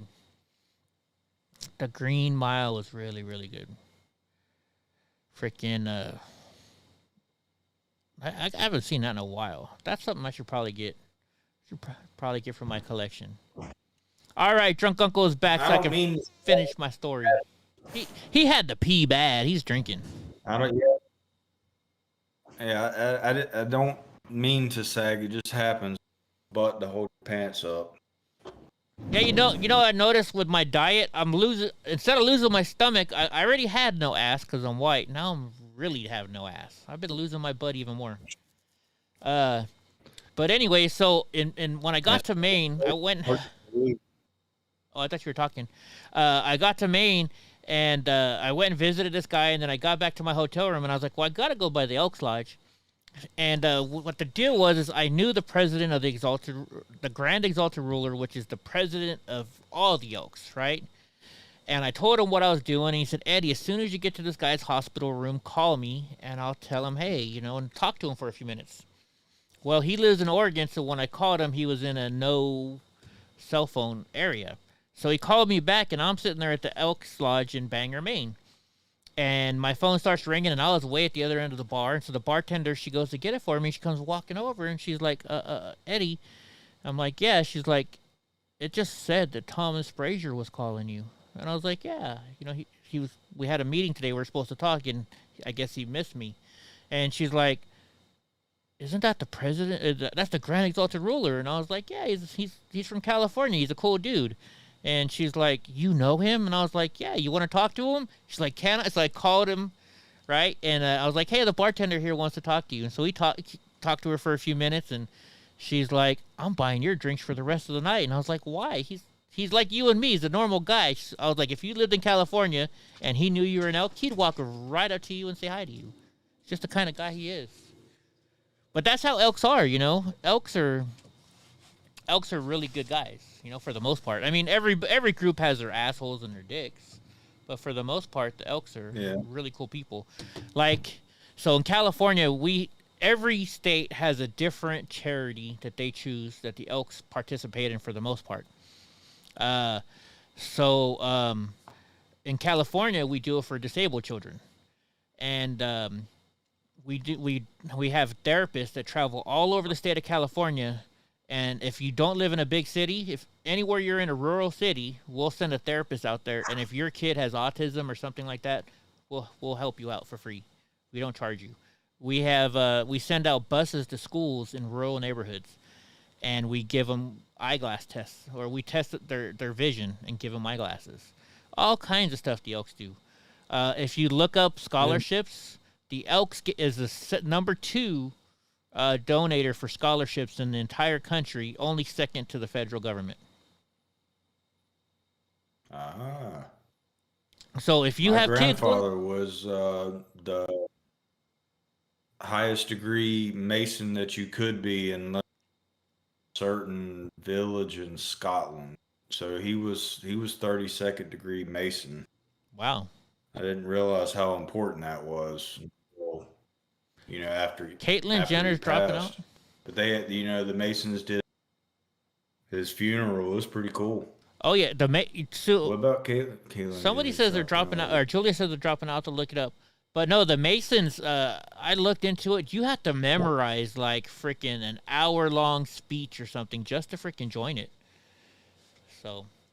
Yeah, I found the book, but I was right, I guess the day after he passed when we were starting to gather things. But I knew about the Masons, and I've talked to him about it, and he's like, I'm too old to sponsor you. You're going to need another sponsor. And I just kind of lost interest, but I mean, I was interested in it. Yeah. Heard about the memorization, and but I also knew about the secrecy and respect of the Masons. So I found the book, and I assume it's what they had to memorize. But I opened it up, and as soon as I opened it up, I was like, "This is not for me," and I just closed it back. And I told everybody, I was like, "Don't fucking open it. That's not for your eyes." Yeah, I wouldn't be good. I talk too much. I let out too many secrets. My brain talks way too much. I'm a gossip. I'm almost like a woman sometimes. Yeah, send me the link, Julius. Where were we? Anyways, but yeah. So no, the Elks Lodge. If you ever want to join a good group of men and women, the Elks is pretty cool. I mean, they take care of kids. The reason why I joined, they helped pay for a couple of my operations when I was a kid. My dad died when I was 6, and my mom couldn't afford operations. And so back in the 80s, what you could do is, in return for paying part of your hospital bill, you could have a blood drive, right? And if you got enough people to donate blood, they gave you so much money per, pint of blood back then. And so all the Elks got together, and they had a big, huge freaking blood drive, and they paid my co-payment for my operation when I was a kid. So, and they did it twice. So when I got older, and when I went to get married, I was like, well, let's go check out the Elks Lodge. We'll see if we can rent that. And I was telling him how my dad was an elk and what they did, and this lady was like, oh, you should join. So I joined, and then within 4 years, I was the exalted ruler of my local lodge. And it's stepping stones. And now one thing, if you do join a club like the Elks, I don't know about other clubs because I haven't joined them, but the Elks, it's a ritual. And I mean, it's fancy dancy when they bring you in as an Elks member. Every year they honor the Elks members that have died. It's a ritual. I mean, when I was part of, in the chairs, what they call it, like part of the seniority, you had to wear a tuxedo. So much that I went and bought my own tuxedo. I mean, we're fancy dancy, you know what I mean? So, it's kind of cool. And then you go to conventions, right? So an Elks convention, here's how it works. You go to meetings from 7 o'clock in the morning till about 1 o'clock, right? You have a nice breakfast, a nice lunch. And then after that, you go to, it's always at a hotel. Then you go to the convention center, or to the it's called hospitality rooms. If you're in a national convention, each state has their own hospitality room. And as soon as you walk in the door, the hotel, the bathroom's to the left. If you want beer, you go in the bathroom because the whole bathtub is full of ice and any beer you can imagine. If you walk into the room, there's a big, huge table with every kind of liquor you can imagine. And then little weenies and hot dogs and freaking... And all you do is you just go from room to room and you trade your pin and you meet new people. So it's fun. It's a cool group of people and I don't know. It was a nice club. Is Elks like the Lions? I think so. And meet everybody. Oh, dude, when I was at the convention, so by then I was using my scooter, right? I was the taxi for everybody's wife. And what I mean is, you know, these people's wives, you know, because you go there and all it is drinking all night long, right? People's wives would get too drunk to walk back to their hotel room, and they're like, Eddie, can my wife sit on your lap and take her back to my hotel room? And I'm like, my wife is like, go ahead. I was like, all right. She's all, but if a guy gets too drunk, you better take him too. I've had guys sit on my lap and had to take them back to their hotel room too. So, but yeah, natural conventions everywhere. 30. He was 32nd degree Mason because I don't think you can get to the 33rd, and I think you're from a specific area, and that's what I understand. Little weenie specific. I don't know. I don't know enough about the Freemasons. There's a lot of stuff like this. I watched this show. You don't watch TV, but there's a show about in Nova Scotia where they're trying to find some treasure, and it's called The Curse of Oak Island, and they're dealing a lot with the Freemasons and also who are the ones back in England? The Knights Templar. The Knights Templar. So that's how I learned history. You know, I hated history class.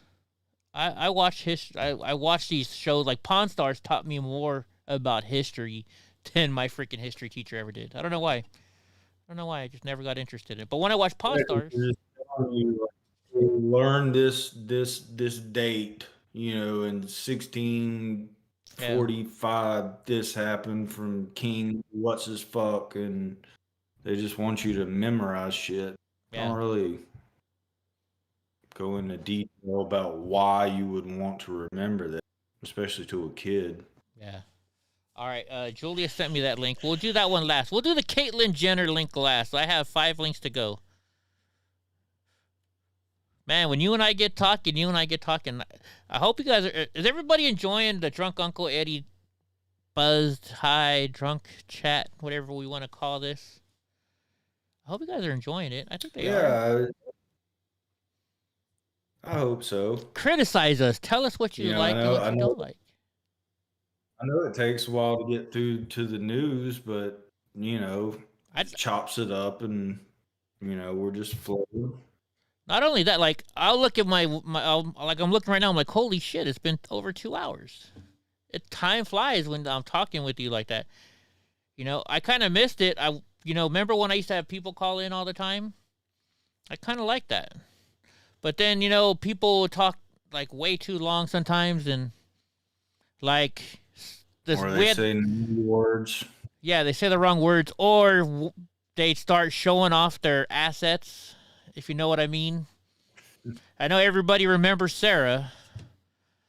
Oh my gosh, I got in trouble for Sarah. I remember somebody texted me the next morning, did you have fun talking to Sarah? I'm like, why are you getting jealous? Right?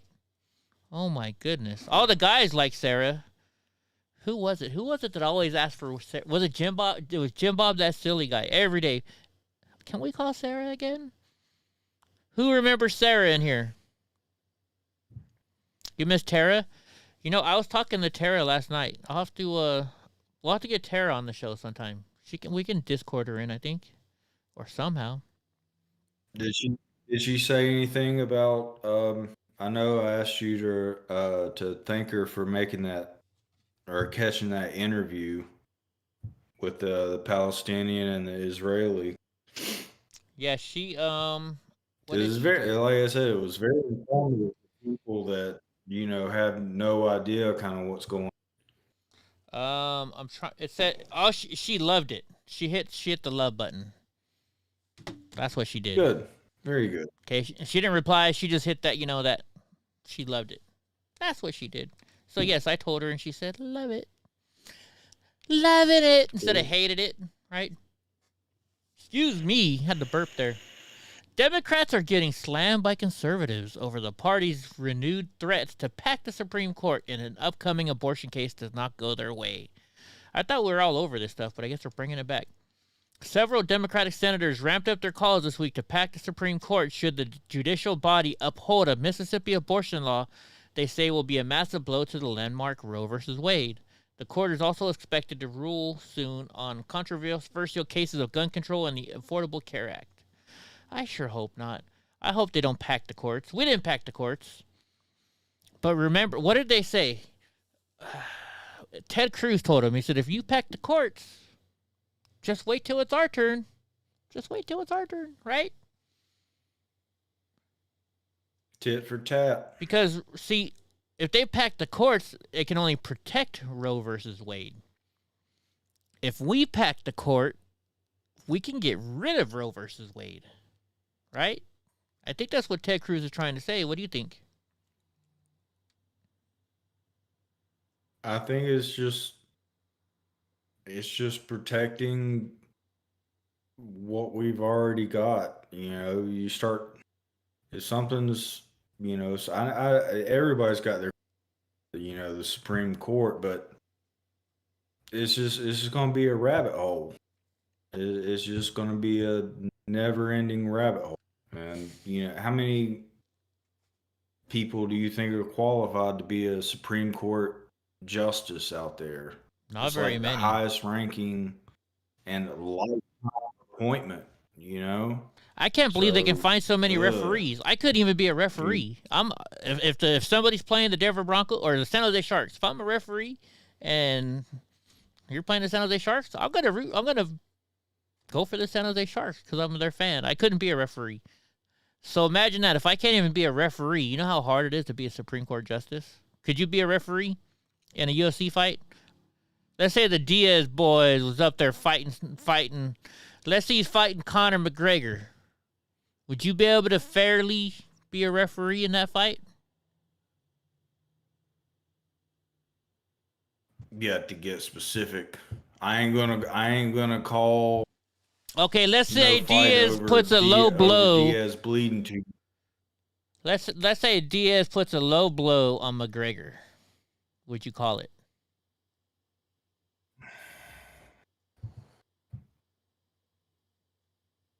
I wouldn't disqualify him. I would separate him and reset. Would you take a point away? I don't know if a low blow is. It would definitely be hard either way, and that's, you know, they asked that AC, what's her name, ACB, Amy Coney Barrett. Yeah. You know, about her view on abortion, and she's basically like, my view has nothing to do with what I'm gonna be upheld to do. And it's probably rare to find those. Yeah. Oh, wait a minute. Get Some says he hates Nate Diaz. Kim Tone says she loves Connor. Hate Nate Diaz. Yeah. But I don't know what it is. I love them Diaz brothers. Whenever I hang out with my my Irish buddies, we always got to drink. Oh my gosh, what is Conor McGregor's whiskey? It's what the hell is that stuff called? Proper 12. Yeah, Proper 12. We always got to drink Proper 12, and we drink it straight, just right out the bottle. Yeah, that's the way you're supposed to do it. It's some good stuff. That's the way you're supposed to do it. I've never had it, but I hear it's not as good as Jameson, which he wanted that to be his competitor was Jameson. I know people like Conor McGregor, but I think he needs to go away. He's out. He's just going to tarnish his reputation if he keeps fighting. He's not. I think doing well. He got Ronnie just on. Go ahead. I literally thought he was gonna beat the hell out of Floyd Mayweather. I really did. I couldn't believe he lost to Floyd Mayweather. I did too, but I didn't understand that fight is what got me interested in MMA and knowing anything about Floyd Mayweather. So I've got to give praise to Conor McGregor on that because he actually got me interested in sport. But yeah, I didn't think he was going to lose either, but I got lost in the hype of, you know, I was like, oh, this crazy Irish. But I didn't realize that Floyd Mayweather is like a damn computer. He's downloading everything you do for 4 or 5 rounds. Do you know and that then he walks around with $1 learns million and in then his backpack executes. everywhere? He what? Do you know that he has a backpack with $1 million cash in it wherever he goes?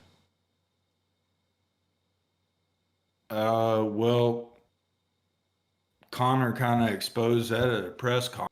I think he only had like 10 to 20K in there. He took his backpack from him at a press conference. I didn't know that. To try to expose that, you know, who knows? It's Conor McGregor. He could have opened bullshit that really is. Like, oh, $5,000 in there, you fucking idiot. Those press conferences were wild, though. Yeah. Conor McGregor, he's Does wiry. this mic work? Mike. He's wiry. Who said that? He's wiry. I forget. Anyways, remember that, what was that movie where it was about all the people, they were somewhere over there where they lost their jobs, right? And then they had to start stripping to get to pay their bills. The Big Lebowski. No, wait, what was that called? What was that movie called? Was it guys or girls? Guys. It was a whole bunch of fat guys.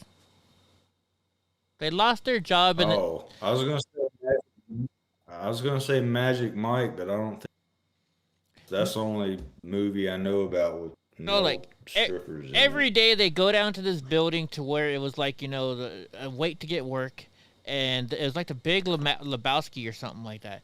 And so then they would sit there and all of a sudden they're standing in line and some song started playing and they all started dancing to it, and the next thing you know they're like, hey, we should strip for money or something like that.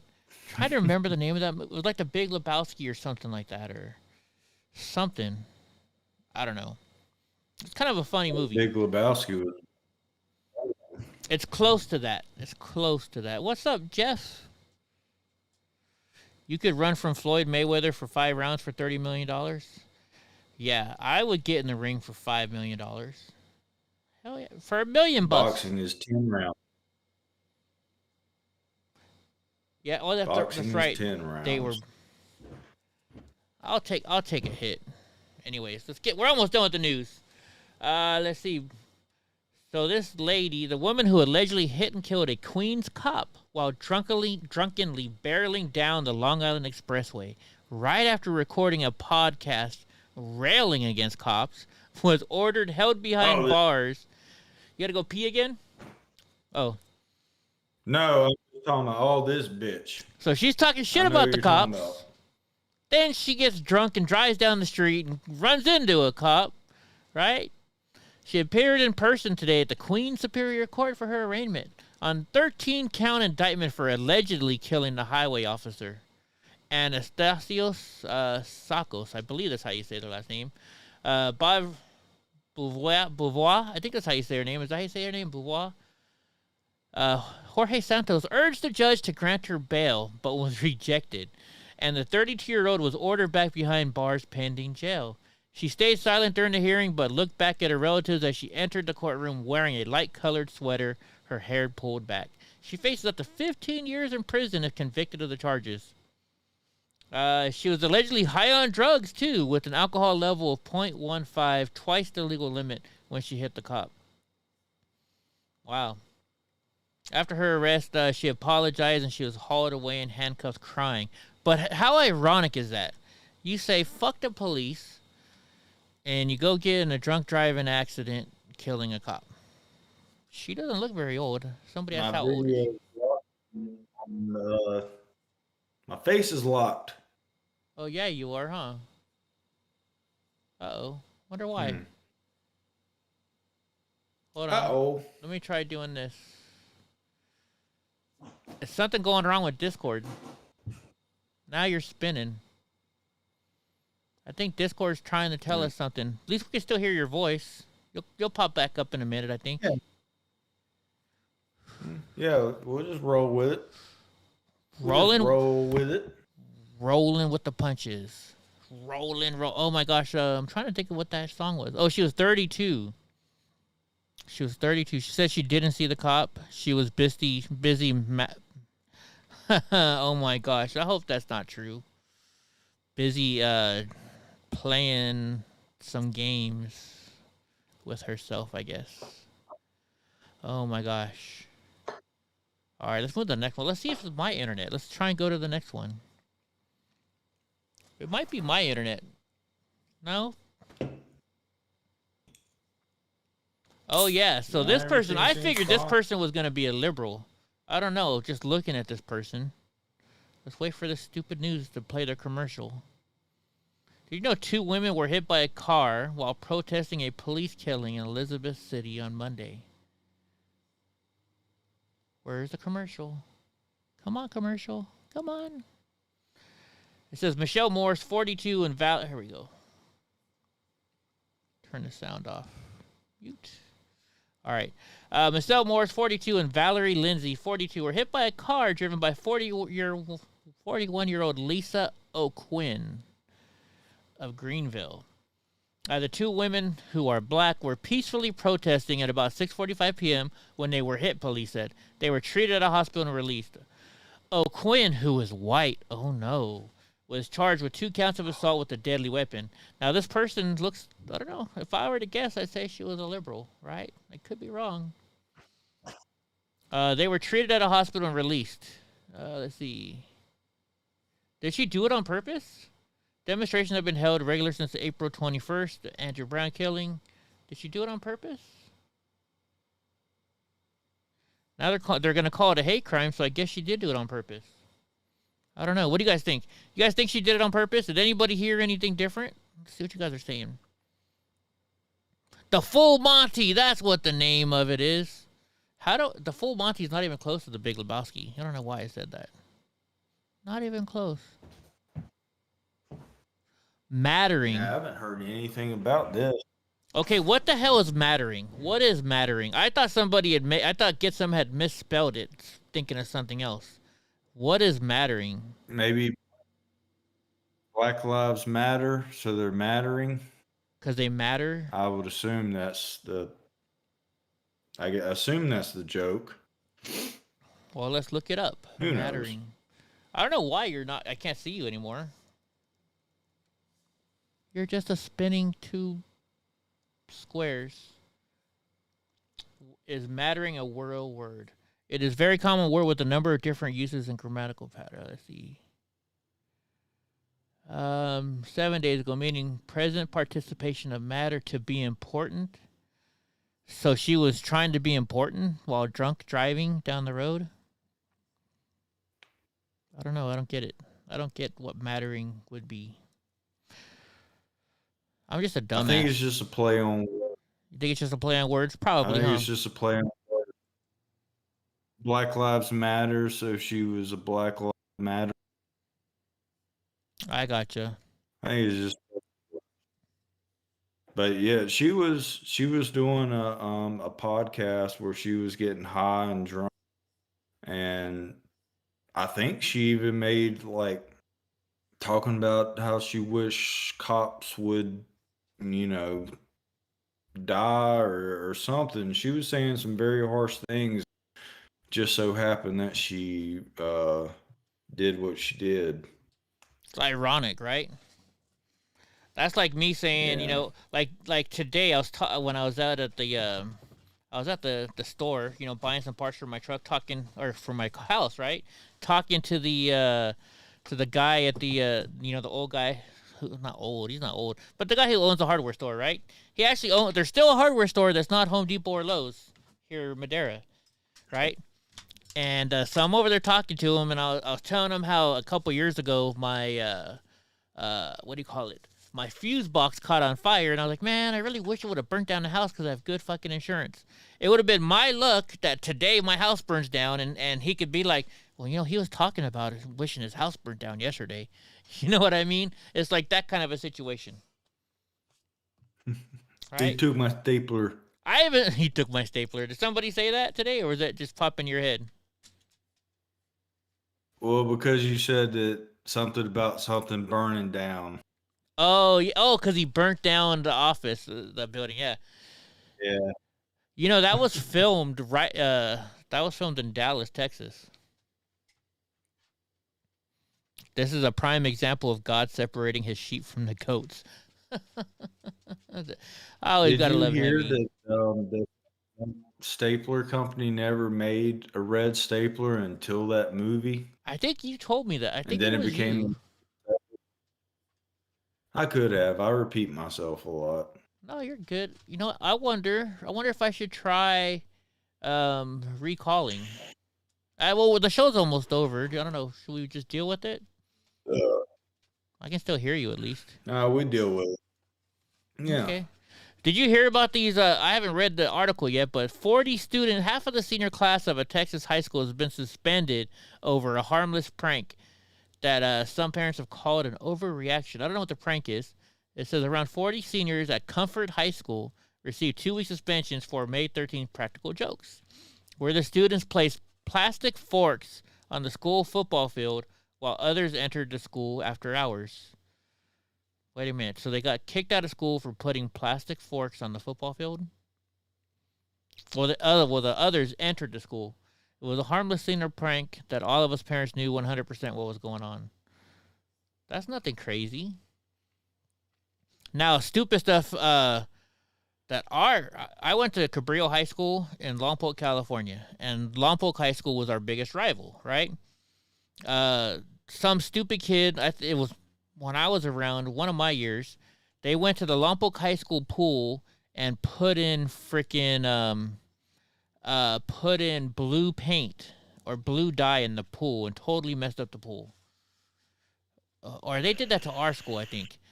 Then we went back and one of the cheerleaders, we had a guy cheerleader, and he went to Lompoc High School and they had a big, huge wooden plaque, and he cut it with a saw, destroyed it. So I mean, those are some of the bad stuff that I've seen. That I can see getting suspended for. If you ruin a swimming pool or you ruin like a memento like that, yeah, you're actually getting in trouble. But putting forks on a freaking, I don't know. I wonder if this is just in my area, or if this is a southern thing, or this could be everywhere. But at your high school, did you have a school rock? No. Like an actual rock? No, we didn't have a rock. We had like a mascot. What? Well, we had a mascot too, but out in front of all the schools in my area, big was generally about 4 or 5 feet wide, 4 or 5 feet tall, and everybody would paint on it like their school spirit or whatever. And so if you wanted to get back at a rival, spray paint their rock with your stuff on it. Ah, I see. But I guess that may be just where I'm from. I think that's just where you're from. All right, hold on. I got to show you guys something. Something just made me, if you heard me laugh or saw me laugh, let me, what, Donnie? I know it's almost time. Okay, oh, this is way too big. But, shit. Sorry, Donnie. You just knocked over everything. Let me click on this. Let me go over. So I just saw this thing. Okay, tell me when you see when I moved over. There's a brown thing in the middle of the thing. And tell me if you just quickly glanced at it, what it looks like. In this cartoon? No, when I moved the cartoon over off the screen, this is a computer. It's something for cameras. It's camera equipment. But just look at it and tell me if you see what I see. Or am I just like having a weird day today? Is a dick. All right, so it's not just me. Small. It's not, small dick with big balls. Oh my gosh. Okay, so it's not just me. Okay, thank you. Why is this thing so big now? But yeah, check this out. So it says the low info voter. And you got the systematic racism fraud as the worm. And it's the systemic socialism is the hook. Yeah, Donnie always wants a hug. Donnie is very, very, very needy when it comes to being a dog. Yeah, you guys want to know what that is? Let's see what it actually is. So it is a tilted right side Wooden handle 2.0 with a run stop button for a Sony A7 A9 series. So this is for a Sony A7 camera, which is this digital. It's a camera with no. The Sony A7 is a camera that doesn't, has to have a shutter. It's not a click click. It's just a sensor. That's what it is. Oh my gosh, it did look like it from far behind, though, right? All right, now I gotta get my phone because Julius, Donnie, what'd you do with my phone? Julius sent us a link that I promised him we'd show. It's about Caitlyn Jenner, and he sent it to me in Telegram. TikTok. I don't watch TikTok. You know why? All TikTok is a bunch of freaking perverts. Stupid people getting naked. Remember when she done the Masked Singer and Steven Crowder picked on her because she sung TikTok by Kesha, and literally her voice, TikTok on the clock, make it hot. Oh yeah. When she was on that show, when she was on the show, the Masked Singer or whatever. Jenner has suggested that she would be absolutely willing to support a moderate, logical candidate with solutions for California. I don't know if I can play this whole entire video. So let me just see if there's a link. I doubt she would quit the race this quickly, or Jenner backs Meet Kevin because Carol was getting in. Hold on. Jenner leaves.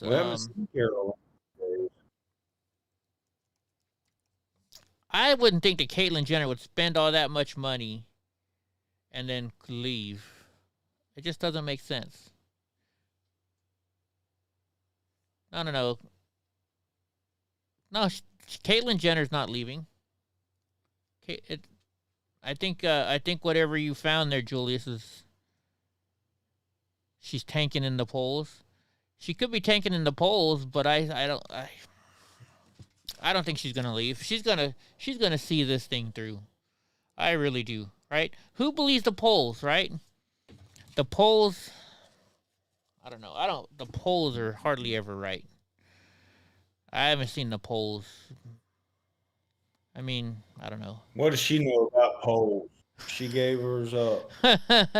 Oh! Speaking of, what's funny? Tonight I also watched another South Park where Mr. Garrison gave up his poll. Oh,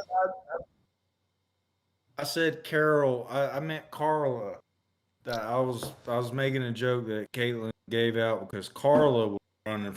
My bad. Oh, yeah. Our own Carla is running for governor. Carla and company. And I was saying, I haven't seen Carla in a few days. Because she's busy working on her race. Oh, we already saw this one. There's no more gas station encounters. No new gas station encounters. Have you ever seen, I showed you guys before, that guy magnet fishing. Magnet fishing. Oops. Oh, yeah. Yeah, I remember that. That guy, I don't know. This guy is too happy, if you ask me. All he does is laugh the whole time. Oil? You guys see the oil stain on the water? Oh. Is this him? Exactly why we need this thing right here. I don't know if this is him. Oh, that's got to be it right there. Yep, Yeah, we got like it. Him. Nope, it's slipping. Maybe not. Okay. I don't know. This guy is just too funny. It's weird, the stuff that we like on shows, right? Bubbles wishing on a pole from Hemi. All right, guys. Well, you know what? I think, what do you think, Drunk? You think we should, you're off screen. Think we should end it for tonight? Yeah, I was trying to think if there's anything that I was wanting to cover that you didn't cover. So you definitely covered George Floyd, Square. Yeah. Shit. We covered that too, because remember the homeless guy pooping next door every day. Yeah. Delta 10 is pretty cool, so I like Delta 10. Well, we got to get you out here to California so you can try some real weed. Well, I mean, I still dabble in what we all know of as the reefers, but it's good to relay this information. Oh wait, legal Hemi's got something for us that and- just popped up. He said. No, drunk didn't fade to black. Drunk is back to black. Little AC/DC going on. I love that. That's a good freaking record. Did I just say a record? Holy shit. John Cena's in a little bit of trouble. Oh yeah, for calling Taiwan a country. John. Yeah, I guess he's like bowing down to something. We talked about the progress and the What's up, Boris? I didn't even see you. Recounts or whatever. Hemi says he's got Boris. something for us. I'm waiting for it to pop up. He said it's gonna be from band, I'm sure, because he's always got those band links. Let's see if it pops up here. What are you sucking on over there? I don't know if I told you last night, but I had a guy. He was staying in the hotel behind my shop, and he walked in, and he's like, "Yeah, I'm just, I'm here visiting." John Cena? I'm just visiting what's close to the hotel. I was like, "Oh, where are you from?" And he's like, "Michigan." And I was like, "Oh, I heard you're going." I wish that we could just have a recall. Like, how does she keep messing up and nothing ever happens? And wait a minute, you're talking about John he was Cena? like, I've been traveling, and huh? Are you talking about John Cena? No. I skipped subjects about just somebody that came into the shop from Michigan. Oh, okay. I thought you were talking And about I John brought up Cena. Gretchen Whitmer, and he just no. I just jumped subjects. Oh, okay. I was gonna say John Cena walked in there. Hopefully his wife came in. Or his girlfriend or whatever? She is freaking gorgeous. The Bella twins. This just dropped. Hold on, let me see. Are we gonna be okay playing this? Hold on, let me make sure I'm on the right screen over here. Let's go here. Let's see what this is all about. InfoWars. Henry Kissinger once said, "Today Americans would be outraged if United Nations troops entered Los Angeles to restore order. Tomorrow they will be grateful. This is especially true if they were told there was an outside threat from beyond, whether real or promulgated, that threatened our very existence. It is then that all peoples of the world will plead with world leaders to deliver them from this evil. The one thing every man fears is the unknown. When presented with this scenario, individual rights will be willingly relinquished for the guarantee of their well-being granted to them by their world government. And here America sits, vulnerable from a pandemic subjugation that has terrorized our rights. White evangelicals, 45% say they won't get vaccinated, according to a Pew Research.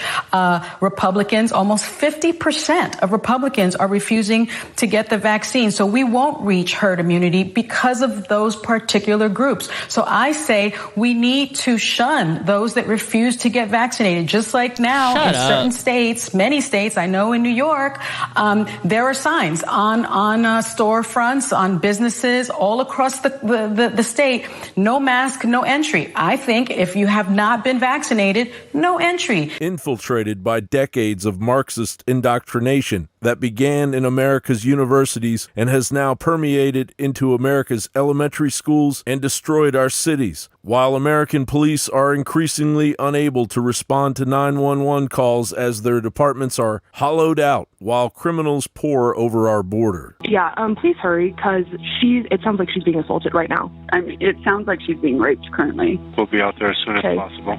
As soon as possible on March 30th for the Salt Lake City Police Department meant 28 minutes. The stage is set for Kissinger's United Nations troops to take center stage, but they need that one event that will undeniably convince the public that their very existence is threatened. The evidence of unidentified flying objects confronting the military is so prevalent that it is almost undeniable. Absolutely extraordinary, and every day it seems like new information drops, things that the public and the media weren't told. So, for example, former Director of National Intelligence John Ratcliffe just threw into the conversation the other day the fact that the satellite imagery of all this and some of the speeds being reported seem to blow the theory about foreign drones out of the water. We must be told what's going on here, and we should think of this upcoming report to Congress as an intelligence Could you imagine what Art Bell is thinking right now? Itself, and one that's long overdue. But who is to say it isn't smoke and mirrors in order to unleash a more nefarious purpose, an invasion by global governance in the form of the Antichrist? The technology to create that illusion has long been available. Help me, Obi-Wan Kenobi. You're my only hope. We've seen hologram technology move leaps and bounds over the last few years. Maybe you caught Jesse's look at 3D volumetric displays a few weeks ago. Now, researchers from the Interact Lab at the University... The Truth just said, order DoorDash and call 911, see which one shows up first. Well, luckily here in Madera, the cops would probably show up first. But in big cities, yeah. Oh my gosh. Are you still there, drunk? Did we lose? am. Okay. Yeah. All right. Let me finish playing of this. Sussex have created three-dimensional holograms you can hear and even feel. They call their device the acoustic trap display. Essentially, it's using sound to manipulate a tiny particle that traces out these images. And the New World Order is addicted to the big lie. So what is the biggest lie they can tell? John Bound. Okay. Every time I hear addicted, I think of a rap song. Can you think of that rap song, Drunk Uncle? You probably know. Addicted to... I won't say it. Is it a Dr. Dre I song? want to say addicted to you or addicted to love. I'm addicted to love. No. It's not a name of a That song. one? It's just they say addicted to. It's not the name of the song. I think it's a Dr. Dre song. Addicted to, I won't go any farther. Bound reporting. No? No. Maybe it's just me. Look, I don't really need to take vitamin D3 even during the winter because I get so much sun. I'll travel to closer to the equator if I have to soak it up for a... What were you saying, drunk? Oh, is he selling? I know that voice. He's already selling it's not even halfway through the video. He's already selling shit. I guess that was at the end of the video. All right. Hey, check this out. So I found something cool at the storage. I still call it storage units. At the thrift store the other day. You guys might like this. Somebody might be a fan of it. Let me go to the big... I don't know if Drunk Uncle will be a... NWA. Yep, the Truth knows which one I'm talking about. It was NWA. Well, that's still... That's still Ice Cube. Can they not hear? Huh? Deborah asked where I was. Maybe it's just because you're still black, bud. You're still in black mode. Well, I know. Oh, where are you? Just making sure they can still hear, so it doesn't sound like you're talking to yourself. Well, I guess you've always been talking to yourself, haven't you? Oh, I like talking to myself. I even answer myself sometimes. All right, so I'm gonna show you. Well, I don't know. Truck, you're not a sci-fi person, are you? No, not really. Well, everybody knows the show, though. I found this at a thrift store. Check it out. It's pretty cool. Are you at least enough of a sci-fi geek to know what this is? I'd say Star Trek. Yeah, it's a Star Trek. Or Trek? Star Trek? Star Trek. Is it Trek or Track? Trek. Trek. Star Trek. Well, check this thing out. I found it. I got it for $5 at this thrift store. Mission thrift store. Have I told you the Mandela effect on Star Trek? You did, but I forgot which one, what it was. But you guys like this? It's pretty cool. Beam me up, Scotty. Dead. The beam me up, Scotty what?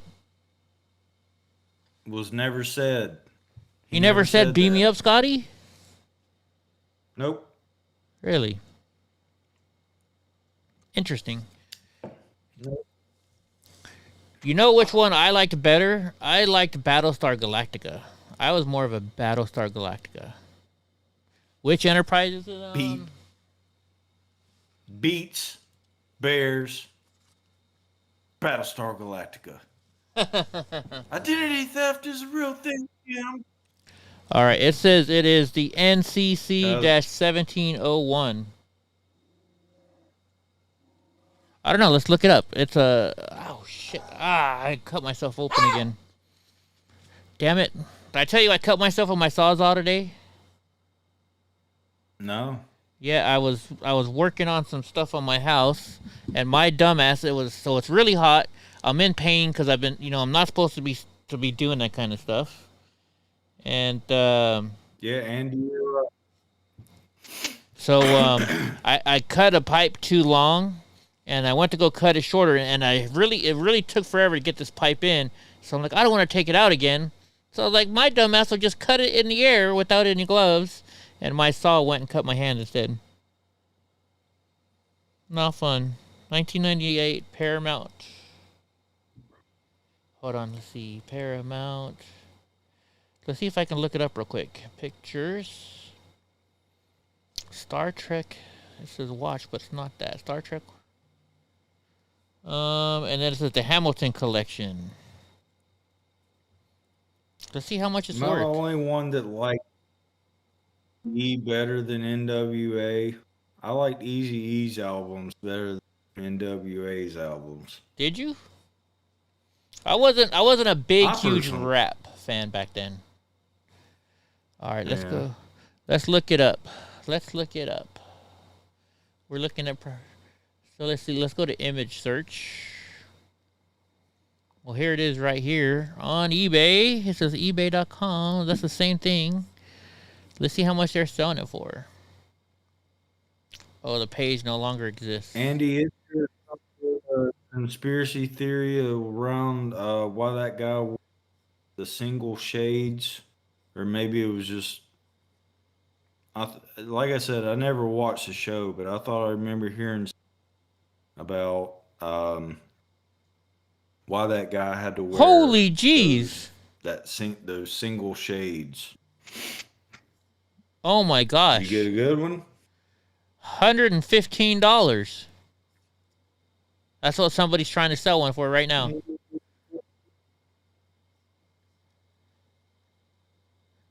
Hold on. Let me look and see, because sometimes there's others. Let's go copy. I just want to copy it. Because I put in a whole bunch of stuff on there. Let me hit Control V to paste. Let's go for cheapest first. Sort by... I always do sort by lowest ending first. Oh, there's only 3 results anyways. $79.99 plus shipping is the cheapest one you can find right now. For, look, exactly what I have right here. And I paid... Did I say how much I paid for it, guys? If you did, I don't remember. Well, so I was at this thrift store, right? And I was like, I have a rule when I go to thrift stores now, because otherwise I buy too much shit.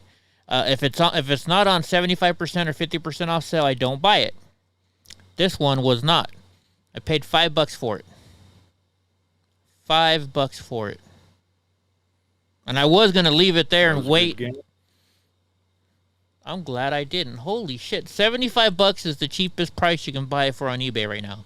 So if I was smart, just go on there and put it for $60 and sell it within a day. Right? Holy jeez. That's a really good buy. You wouldn't have bought it for $5? I just took a gamble. Because I figured Star Trek. Holy jeez. Or you could hold on to it for who knows how long and wait for Captain Kirk to pass away and sell it for $500. That's actually true, but he's not going to pass away for a long time. That dude is freaking... He's good. Heck yeah. Ric Flair. Woo! Ric Flair, yeah, huh? All right, guys. Well, I got to call my stepdad before he goes to bed because I didn't call him yesterday, and I got to call him today. So I better get out of here. It's been almost 3 hours. So, right on. You consider that to be the real Star Trek?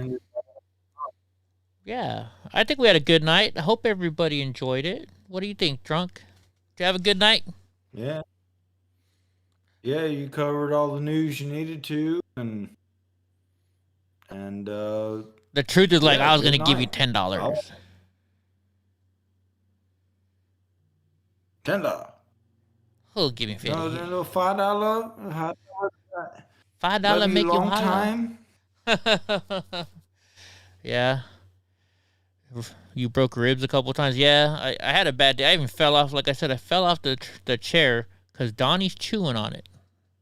Anyways. All right, guys. I better call my stepdad before he worries. And I got to take out the trash. It's trash night. So I hope y'all have a good night. We're going to start playing our song. Right? What do you got to say to everybody before you go, Drunk Uncle?